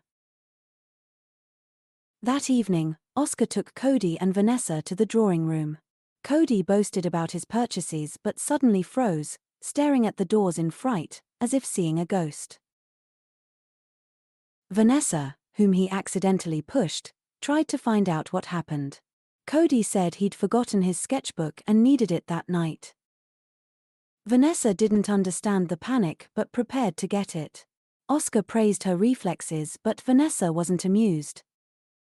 Oscar wanted to apologize but 2 days later, Cody noticed many people arriving, everyone fussing about something. He realized something large-scale was being prepared. Vanessa heard him muttering and wondered why, as everything looked calm. Cody admitted he knew the city was full of relatives. Vanessa suggested a party might be planned, but Cody said no one had told him anything. Vincent and Lisa weren't there, and only adults were present, meaning it was business-related and they apparently hadn't dealt with Clark's mother. Cody wanted to ask his father about it, but Vanessa explained Oscar would not return until dinner. Cody was not willing to give up and said he would find out everything as soon as his father came home. 2 hours later, when Oscar returned, the boy began asking questions at the table and said he would organize a trip for them. Vanessa realized Oscar was doing this for Cody's safety but asked for how long. Oscar admitted for 2 days. Cody shouted that he knew something was happening and asked why the whole family had gathered. Oscar asked his son not to bother himself, but Cody refused to calm down. He shouted he would not allow himself to be sent away and that he could help his father. Cody stated that one day he would be ready for that day, but Oscar nervously hoped it would never come. From this sudden change, Cody fell silent, unsure what to say. Oscar repeated that he would go on the trip without question, but Cody insisted he didn't want to go anywhere. The child came to his senses, left the table, and ran out of the dining room, worrying Vanessa. She thought Oscar was making her job harder. She intended to talk to Cody, but Oscar grabbed her arm and explained she should be ready to take Cody to the shelter by morning. Oscar said this was a turning point, and she should try to distance Cody from him. Vanessa understood that only Cody himself could change his mind. Arriving at Cody's room, Vanessa knocked, but Cody sent her away, saying as long as she was on his father's side, there would be no conversation. Vanessa tried to explain that his father was on his side and both wanted the best for him, but Cody didn't respond. Vanessa decided to return later, realizing it was better to start packing her suitcases. Going to her room, she began packing when Anna suddenly entered. Vanessa asked what she needed. Anna said the trip was a mistake and added that Vanessa wasn't who she said she was, meaning she was hiding something. Anna didn't know if it was dangerous but did not believe Vanessa got the nanny job by accident. She said that if Vanessa had ulterior motives, she wouldn't leave here unharmed. Anna assured Vanessa that if either of them got hurt, Vanessa's loved ones would never be safe. She couldn't talk to Oscar about it yet because there was no evidence. Suddenly, wolves appeared on the doorstep. Anna understood that if she was wrong, losing Vanessa would be critical. She said she wouldn't allow harm to come to Vanessa or Cody. Anna knew she would have to believe Vanessa given what she had already done to protect Cody. She asked if she could count on Vanessa until it was over. Vanessa told her not to worry. Vanessa said Anna could be calm about Oscar because not everyone was as close to him as she and Nick. Anna confirmed that's why Oscar had called them. She didn't understand why Vanessa was so calm about getting involved in a mafia war. Anna hoped everyone knew what they were doing and said although it wasn't her job to protect him, she couldn't stand aside. Later, Vanessa went to Oscar and confessed she had something for him. She gave him access to the hotel's security system so he could see when enemies appeared. Oscar asked if Vanessa had talked to Cody, and she said the boy did not want to communicate yet. Oscar said Cody would calm down, but Vanessa insisted that as a father, he should talk to his son himself. Oscar said he couldn't because there were things he couldn't tell Cody. Vanessa decided she would try herself and promised to protect him. She said they would return in 2 days after Oscar announced everything had calmed down. Suddenly, Vanessa wondered what she would do if Oscar didn't tell her, hinting he might die. She asked where to take Cody next, if he had close relatives or confidants. Oscar sighed heavily and said there was no one like him. He wondered what would happen and said if he didn't contact Vanessa after 2 days, they should both be as far away as possible. Vanessa thought Cody should stay with her and tried to explain she couldn't take him. Oscar reminded her he had paid for her services for a year in advance, so it was her job. He added Cody should stay with her until the contract ended, then she could decide what to do. Vanessa was a little frightened seeing how worried Oscar was and that he didn't know what he was asking for. She tried to offer options, but Oscar asked her not to make him beg. Oscar gave Vanessa a look she couldn't refuse. Still, she insisted she disagreed and explained he couldn't leave Cody. If he decided to fight, he had to do it to the last, and she and Cody would wait until it was over. After a few seconds of silence, Oscar admitted he understood but wasn't in a hurry to let go of her hand. Then, unexpectedly, he brought Vanessa's hand to his lips and kissed it. She was surprised and embarrassed but couldn't respond. Oscar promised they would meet again. Late that evening, when everyone was asleep, the door to Cody's room opened slightly, letting in little light. Someone entered quietly to avoid waking him. A shadow of an adult appeared above the sleeping boy, holding a rag. Cody felt a hand covering his mouth so he couldn't scream. As he slept, he didn't immediately realize it was Vanessa, who motioned for him to be quiet. When Vanessa let go, Cody whispered that another fire had started. She explained it was time to leave and asked him to get ready. Cody said it was the middle of the night. Vanessa confirmed and said that's why they could get him out unnoticed so no one could follow. Cody recalled he had said he wouldn't go anywhere and wouldn't get ready. Vanessa explained his father had provoked an attack on the hotel and there would be a shootout. She assured him she wouldn't let him stay regardless of what his father said and that he didn't know anything about her. She said she took responsibility for his safety. The boy objected, saying she couldn't just take him. Vanessa said if he wasn't quiet, she would put him to sleep until they reached safety. She asked him to choose. After a moment, Cody said she was as scary as his father. Vanessa didn't argue and said it was because she was his nanny.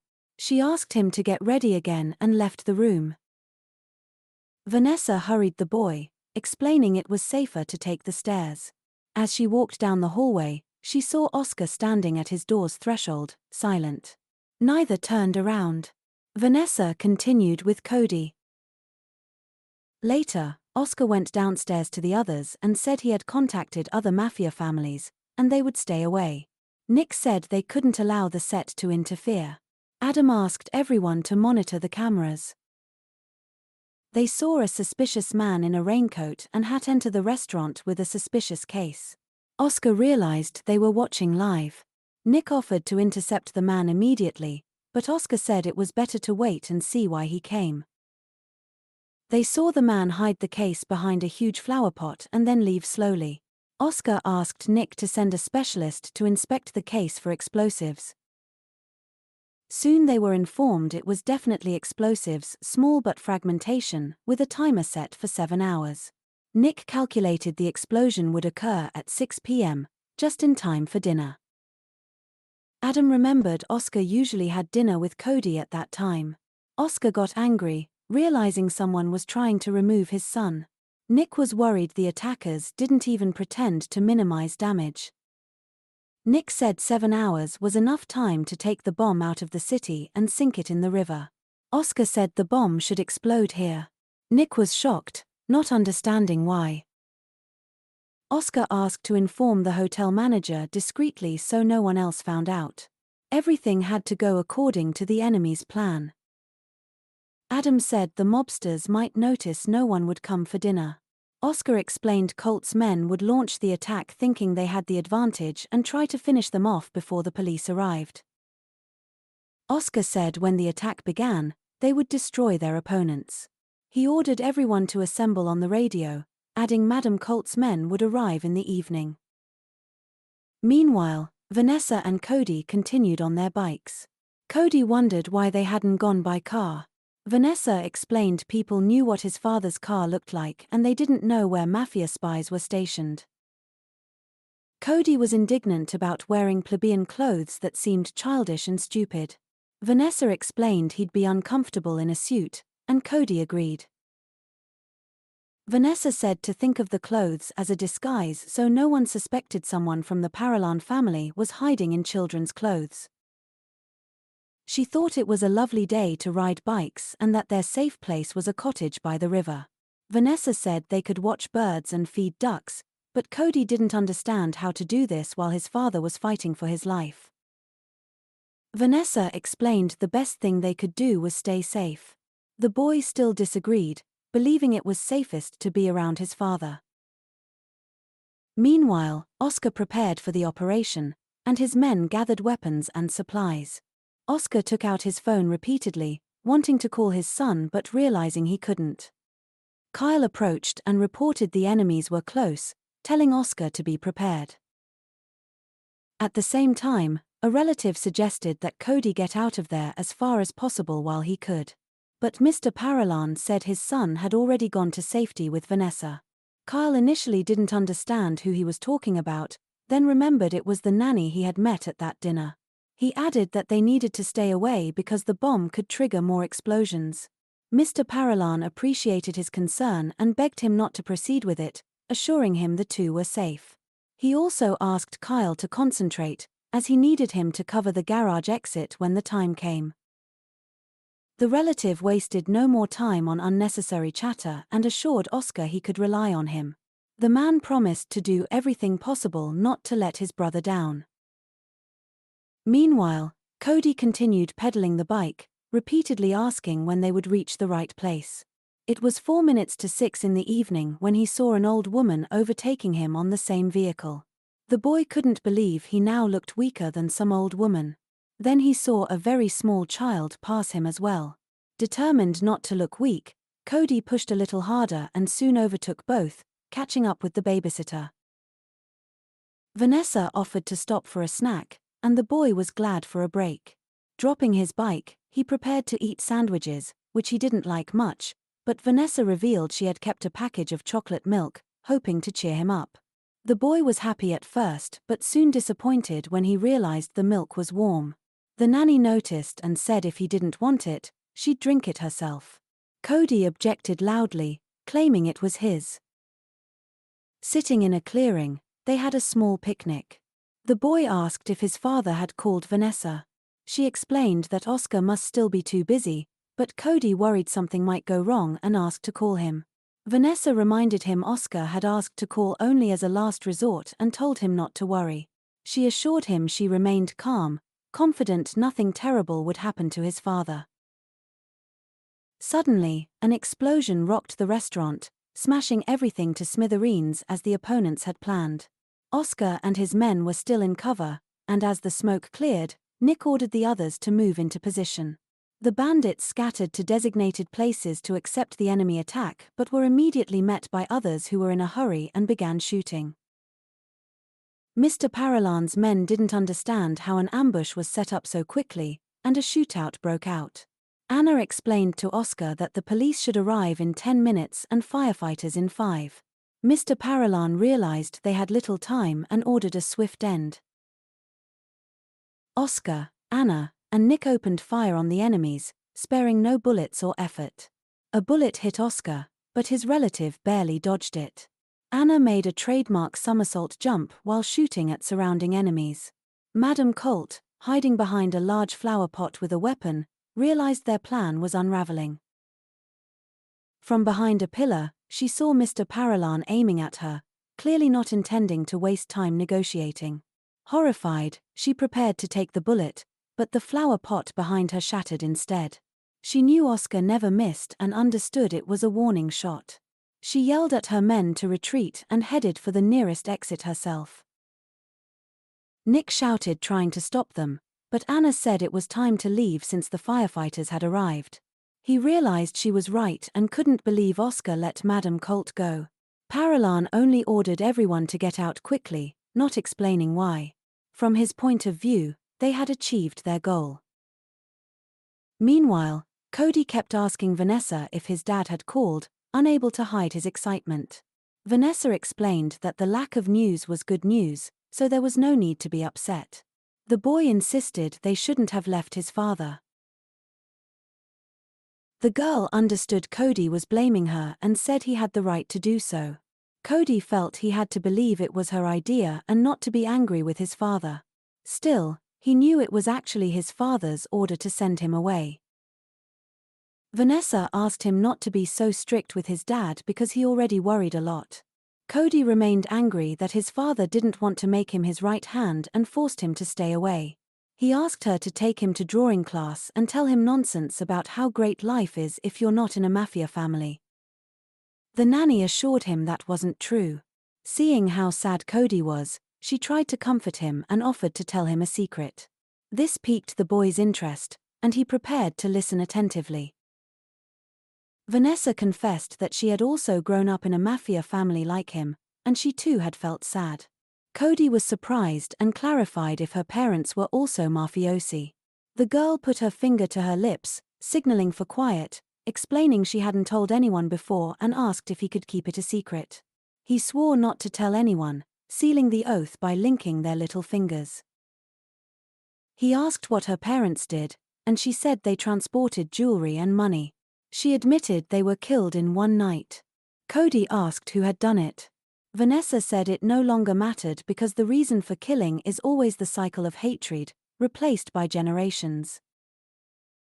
She urged the boy to see what was happening to his father now. Someone believed he was wrong and attacked him. The nanny added it would end when one party was destroyed, but she didn't want that to happen to Cody. Vanessa knew what it was like to be born into such a family and wanted Cody to consider other options. She wanted him to be safe and happy, even though his family was not conducive to that. Cody remembered his mother, and Vanessa said she wanted the same thing and that her son would not give up on his dream. The nanny also said she didn't think Oscar distrusted or doubted his son, which was why he sent them on the trip. Vanessa assured Cody that his dad was trying to protect him from things that could hurt him. The boy realized his father was just afraid and the nanny confirmed it. Suddenly, Cody burst into tears, worried his father might be hurt. He repeated that he should be next to his father to feel better and calmer. The girl hugged him, promising she would make his dad better and believed everything would be fine. She added that Cody was the best thing that had happened to his father, and for that, neither of them needed to work for the family. Later, when Oscar and his men reached a safe place, he asked if everything was in place. Nick immediately said someone was missing and asked the boss to guess who. Then he clarified he meant Kyle, who was supposed to watch the garage exit but was gone. Oscar began to suspect it was Colt's fault, who had run away. Anna suddenly remembered Kyle had been at an art gallery exhibition. Oscar guessed Kyle could be working with a French woman. Nick didn't understand why Kyle would betray the family, as he wasn't a coward like Roger. Anna explained Kyle was third in seniority, and her partner assumed Kyle was trying to pressure the Dawn, targeting Oscar and Cody. Mr. Paralan recalled the relative had seen the tracking device and terrible guesses crept in. He frantically tried to call Vanessa, but she never answered. The phone seemed to beep endlessly. Oscar ordered Adam to call her, but Anna worried about his injured leg. He was unbothered, and the girl cursed herself for missing this. Nick realized everything was now in Vanessa's hands and had no doubt the nanny would protect Cody. Meanwhile, Vanessa was reading a fairy tale about a prince and princess to Cody when someone knocked at the door. Cody asked who it could be, but Vanessa was surprised and cautiously checked. She saw Kyle standing outside, smiling and saying Oscar had sent him to pick up his son. The boy assumed it was all over and asked how his father was. Kyle assured him he was fine and invited Cody to go with him. Vanessa checked her phone but saw no message from Oscar. Kyle said to consider his presence as a message. Vanessa noticed there was no signal, as they were in the village, with prior communication interruptions. Cody insisted it was time to go because his dad was waiting. Vanessa objected, surprising him. She explained that when they discussed the terms of return, there was no clause about leaving early. She pointed out to Kyle that if Oscar couldn't reach her, he would have to come in person. Kyle agreed and went to his car. Vanessa was uneasy about why Oscar sent someone else if he wanted to hide their location. She told Cody it was worth leaving but worried that without signal, his father couldn't track them. They agreed Cody would stay until his dad returned, with Vanessa asking him to go to bed while waiting. She understood it wouldn't go smoothly and someone might fall asleep first. Kyle met with his accomplice and said the nanny would fall asleep first. They claimed it was time since the light was off and there was no communication, so she couldn't call for help. Kyle doubted, but his accomplices argued there was no other chance. After a moment, Kyle agreed and ordered his men to kill both the babysitter and the child. By then, Cody was fast asleep next to the little duck and did not hear anything, only sniffled softly. Outside, someone approached the house, and the shadow of an intruder appeared on the window in the moonlight. The man tried to lift the slightly raised window frame to enter, but it resisted. He raised his hand, gun aimed at the sleeping boy, unaware that Vanessa was preparing to attack from the other side. She knocked the pistol out of his hand with her foot, then sharply lowered the window frame, pinning his limb. Cody woke from the noise, frightened but quiet. He saw a hand hanging out of the window and Vanessa raising her pistol, ready to attack. She shot through the window, and the intruder fell with a bullet in the forehead. Vanessa watched for a few seconds, then looked to see if anyone else was nearby. Cody shouted that someone else was approaching from the other side. Vanessa turned, shooting as the man fired toward Cody. She jumped to shield him while shooting back. The second attacker fell, but Vanessa realized she had been hit and felt her strength fading. Cody saw his nanny was injured and was terrified. He ran to help, but she told him to hide behind her, knowing they might not be alone. They stayed still, listening as someone else approached. Vanessa prepared to shoot again.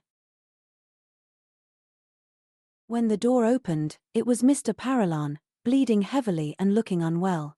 Cody rushed to him, forgetting his own fears. Vanessa was not angry, she understood he was just a child.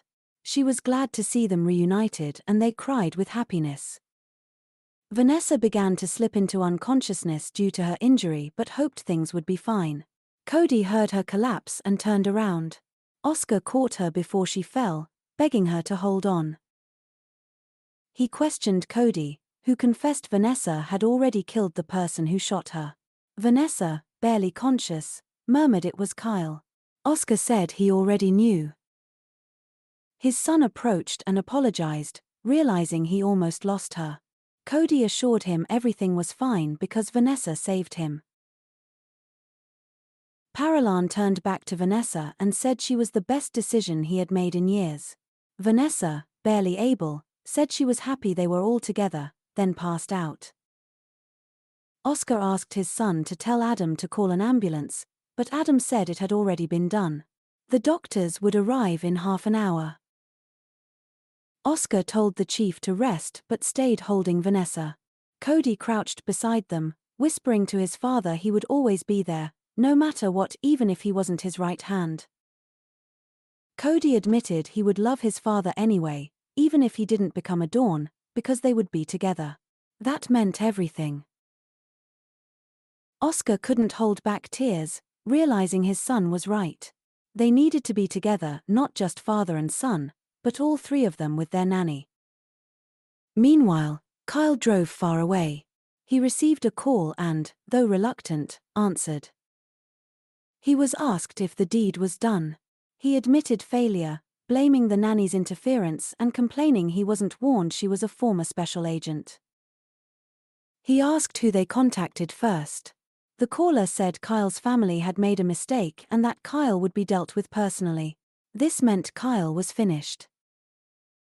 Later, Vanessa was in a secret private clinic, feeling much better after surgery. She was reading a notebook when her phone rang, surprising her as it usually blocked private numbers. Still, she answered and heard a familiar voice. And now, she did not know whether to rejoin the voice. It was Barbara who called, asking where Vanessa's account of the incident was, adding that her dossier had been leaked when she was taken to the clinic. The girl assured her that the clinic was private, but the director reminded her that there was nothing private for them. Barbara also explained that any serious injury leading to hospitalization requires a report. She then added that if their agents were in danger, they had every right to intervene and Vanessa should not hide behind her personal safety. The director demanded a report from her, and the girl promised she would complete everything as soon as possible. Vanessa reported that a member of the Paralan family betrayed Oscar and set him up in front of the French mafia, hoping to take his place. When the man found out that Vanessa had hidden Cody, he sought out their hideout, and the two assassins came for her ward. She neutralized the threat but was wounded in the abdomen, though now predicted a full recovery. The director realized the man was still at large and said they should take care of him. Barbara then admitted she was not talking to Vanessa as her boss now and added that she was indeed in danger. The girl did not argue, although she assured her she would try to do everything properly. She also understood that because of this situation, the family really needed her now and believed she could help. The girl said the family was already rotten to the core because the customer claimed his wife had died, although only confirmation of her disappearance was found more than a year ago. Vanessa knew they didn't see eye to eye about their son's position in the family. She also learned that the Don had a mutual dislike with his nephew, who was supposed to strengthen his position in Chicago but only made things worse. This person knew the rules of the game well, but for some reason made obvious mistakes, and his true intentions were unclear. All this made it very difficult for her to protect little Cody. She understood there was no one else to do it. Vanessa was the only person genuinely concerned about the child's safety. Barbara understood how her ward was feeling but asked her not to forget her own life was in danger. In addition, this was not just a risk in execution, Vanessa was now in extreme danger. The principal wanted to explain what would happen if they found out about her past, but Vanessa assured her they would not find out anything because it was deeply hidden. Barbara began to explain again that traces are not only digital, and Vanessa promised she would be careful. The director said she believed her and asked that if evacuation was required, they would take action even without her consent. She also reminded Vanessa not to forget the rule regarding customer relations. Barbara's voice softened when she started talking about him, and Vanessa was confused, not knowing how to justify herself.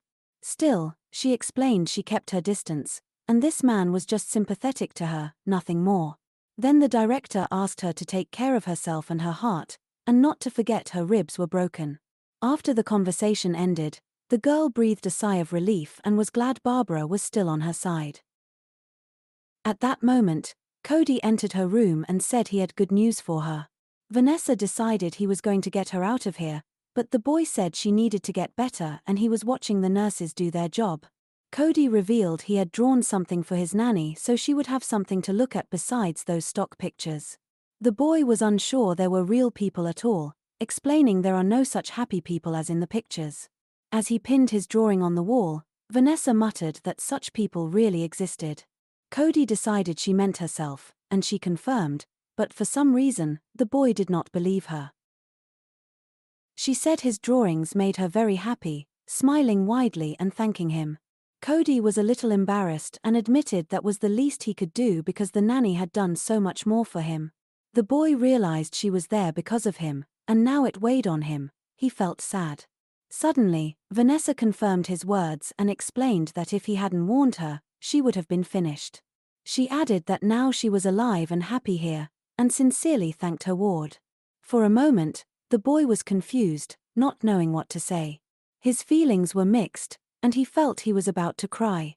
Then he ran out of her room, asking why she just couldn't accept an apology. In the corridor, he almost collided with his father, who came on crutches, but the boy did not stop and ran on. Mr. Paralan went into Vanessa's room and asked how she was doing. She admitted that Cody was just worried, but Oscar explained he did not mean his son, but that call.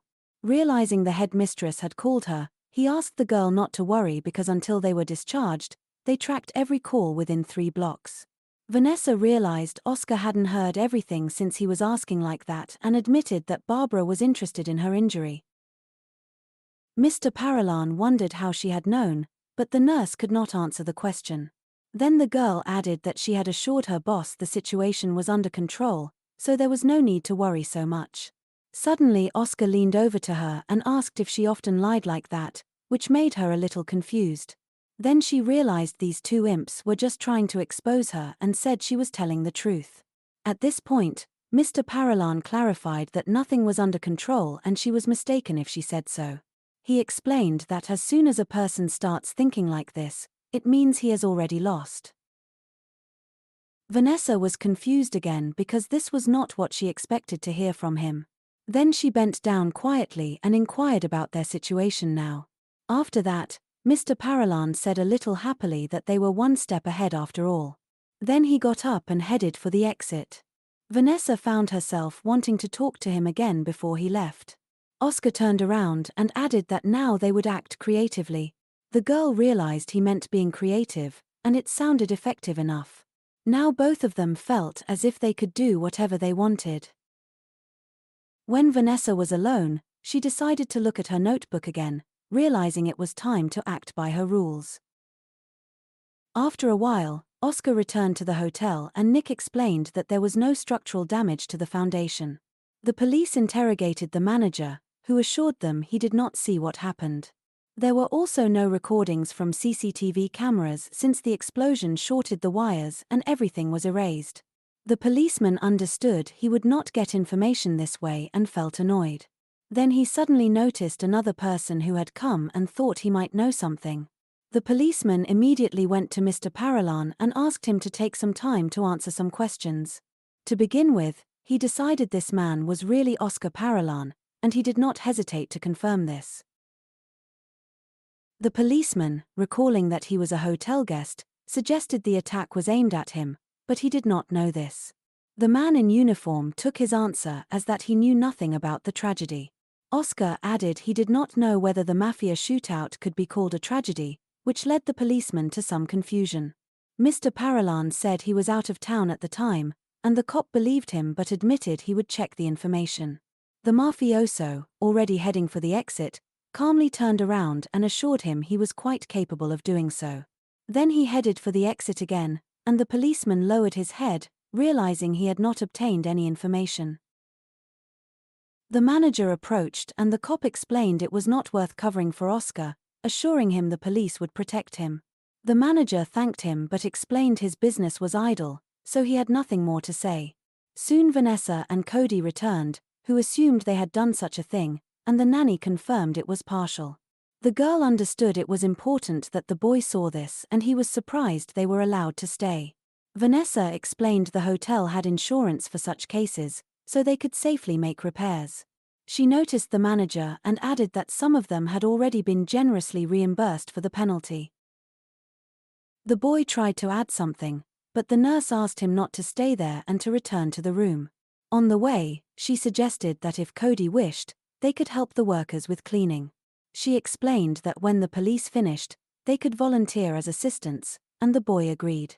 As Cody continued to look around, Vanessa was glad the child was growing up and understood everything. She was happy it was happening at a moment when it was really needed, hoping it would help in the future. When she returned to the room, she decided to take a shower, realizing a difficult week awaited them. The girl could not forget the moment when Cody warned her, which made her very happy. After all, if she hadn't turned around at that moment, everything could have ended tragically, and now she would not be standing here. Vanessa stood in front of the mirror, remembering all the important moments she had experienced with this family. She then headed to her bedroom to continue cleaning herself and heard Oscar call out to her. Turning around, she saw he was quite quickly next to her and handed her bandages, asking her to take advantage of them. Mr. Paralan added the doctor had asked for the bandage to be changed every day, and the girl thanked him, saying she would not forget to do so. Oscar admitted he was going to call Anna to help her, but the nanny assured him there was no need. The boss explained he wanted to, and then Vanessa agreed. She realized she could not determine the level of their relationship. At the same moment, she remembered the night she and Cody had been in a shelter and injured. She knew Oscar could have just put her on the bed or left Adam on guard, but he held her until the doctor arrived. The girl could not understand why he did this and decided it was something like a manifestation of gratitude. Mr. Paralan noticed Vanessa was very thoughtful and worried if she was okay. He was concerned something was wrong with her after everything that had happened, and she noticed he now looked at her very differently. She was also aware she might have such thoughts because she had never understood what he was thinking. Now, after so much had happened, she wasn't even sure if she still wanted to know. She assured Mr. Paralan she was fine and he did not need to worry so much about her. Vanessa then headed to her room, convincing herself this shouldn't be important. She had her own plan and remembered the headmistress's admonition that she had no right to be distracted. After a while, when she had cleaned herself and was about to bandage her wound, someone knocked on her door. When Vanessa opened it, she saw Anna, who admitted her boss had sent her, thinking he might need help. The nanny did not argue, and when the visitor helped with the bandage, she admitted she was glad she kept her word. Vanessa remembered her promise to protect Cody at all costs but was not going to report to the guest. She only assumed this did not mean Anna would forget her past and leave her alone. She explained that Oscar paid her for information and she should know everything about those who were suspicious. Vanessa understood this well but now wanted a more precise answer from this bandit. Then she said the nanny was definitely not first on the list. Afterward, she headed for the exit. Before leaving, Anna explained it was now more important to find Kyle and make him pay for what he had done. Vanessa understood she also had to try to do something, especially since this man was trying to kill her and the little boy. Moreover, she had begun doing this earlier, and the process of searching for information was already yielding some results. Meanwhile, Don Johnny said on the phone he did not care about cleaning. He only wanted to know who else was involved. He knew Kyle had the courage to be an arrogant rat but not the brains to go it alone. Still, his nephew was of some use, and Johnny asked to be notified if anything came to light.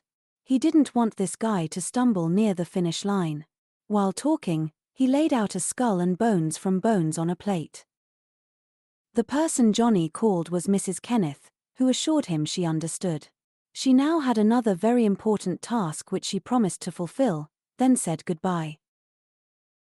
Soon Vanessa waited for Cody to get ready, explaining he could wear whatever he wanted as his clothes would get dirty anyway. The boy dressed in his costume anyway, assuring her that even if he got dirty, they had a laundress for it. Before leaving, they went to see Mr. Paralan, and the girl promised they would definitely be back by lunchtime. She came closer to Oscar and took out a folded sheet of paper, explaining it would still be useful to him. Vanessa also asked him to let her know if he needed anything else, then headed for the exit.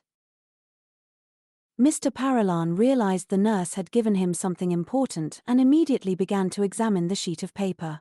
It was Kyle's coordinates, obtained about an hour ago. Nick admitted it looked scary and said it was a very good idea to ask Vanessa about it. Oscar was a little embarrassed, admitting he had not asked the girl to do this, but was pleasantly surprised by the result. Nick decided she had made a statement and looked like she had chosen a side. Oscar pointed out that if Kyle was now in Springfield, then he had gone to the Mafia for protection, and it made sense if he was in league with them. Nick suggested they be proactive now, but Mr. Paralan objected, saying they should not do this but only organize a meeting. Oscar knew it was high time for him and Madame Colt to talk, and now he was going to deal with it. Meanwhile, Cody and the nanny were cleaning, and the boy noticed it was an incredible mess. He saw a broken flower pot and didn't understand what kind of fool shot at such things. Vanessa wondered why he only cared about that now and reached for the next piece of garbage. However, a policeman preceded her and pretended to help a little, but she understood that was not his purpose. The cop admitted he wanted to ask her a few questions, but Vanessa thought the investigation was over. The policeman explained the place was no longer a crime scene, but the investigation was still ongoing. He asked if she worked at the hotel, and the girl explained she was a guest. He realized she was just helping, and Vanessa confirmed the sooner they cleaned up, the sooner everything would return to normal. Suddenly, the policeman said living in a hotel did not quite fit the norm, hoping to fish out information from her. Then Cody came up, wondering why his nanny was talking to him at all. She asked the boy not to be rude. The policeman realized the child was under her care and immediately stated he would not answer any questions. Cody grumbled that his nanny didn't have to answer either, imitating a menacing expression. The police officer noticed he was a suspiciously rude toddler, and Vanessa explained he was just a grumpy child. She began to pull the child with her, assuring him it was time to rest and hoping he would calm down. At that moment, Cody broke free from her arms, and she thought he would escape, but to her surprise, he just turned around and apologized to the policeman like a delinquent schoolboy. And it only lasted a second. Then Vanessa took the boy away, apologizing to the law enforcement officer once again. On the way, the policeman still managed to notice that the girl was wounded but carefully concealed it, and that the kid was ready to hit him right on the leg. He also managed to make a pencil sketch in his notebook, thinking that these two might be involved in all of this. Soon, Mr. Parallon met with Madame Colt and was a little surprised that she had come to the meeting alone. At the same time, he noticed that some man was still watching them from the bushes and realized that this was the person of his interlocutor. The French woman made a straight face and said that she came in the same way as Oscar. Then she looked in the direction of Adam, who was pretending to be a passerby eating ice cream on a bench.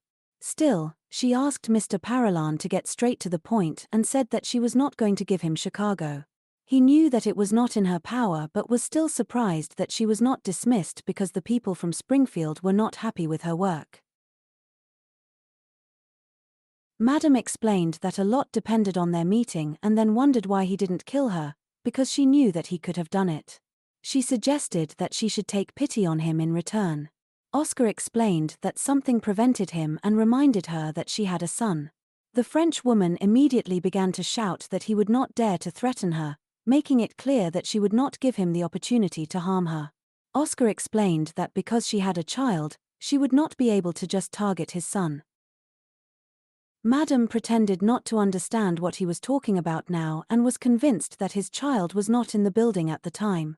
Then Mr. Parallon added that only Kyle could tell her about this, as well as tell her exactly where to plant the bomb. This traitor also had to report that Oscar had dinner there every evening at 6 o'clock with his son. Now Madame began to swear at the informant, assuring him that according to his words Parallon was supposed to die there with his people. At the same time, she became worried and explained that she would never use his son to get close to him. But Oscar already knew it. He then admitted that Cody was fine as Kyle didn't know that he had hidden him in a hideout beforehand. He also added that it was for this reason that Madame Colt was still alive, and she could barely swallow a lump in her throat from her worries. After that, she asked what Oscar wanted and offered jewelry and contacts with the triad. He explained that he needed Kyle and knew that he ran towards them when his plan to kill the sleeping Cody failed. The French woman admitted that the man had indeed come to her and demanded to be hidden, and they had sent him south. Then Mr. Parallon asked her to give him the coordinates and said his people would deal with the matter themselves, but Madame Colt refused him, which angered Oscar and made him think that she was going to feud again. The French woman asked them to do it themselves and they would then hand over the traitor as a sign of their gratitude. After that, they would also be able to discuss the relationship of their parties, and Mr. Parallon agreed to give them 48 hours. Then the madam was about to leave but not before she said that she was really glad that everything was all right with his son. Then she shouted at her man to get out of the bushes, adding that he looked ridiculous there. A minute later, Adam sat down next to Oscar, offering him ice cream and also asking how it went. He admitted that he thought he would find an enemy here but now realized that they had a new ally. The driver confirmed that friends are always better than enemies and Mr. Parallon agreed. Then they sat on a bench in this park for some time, eating sweets since the weather was beautiful, and they also discussed many things.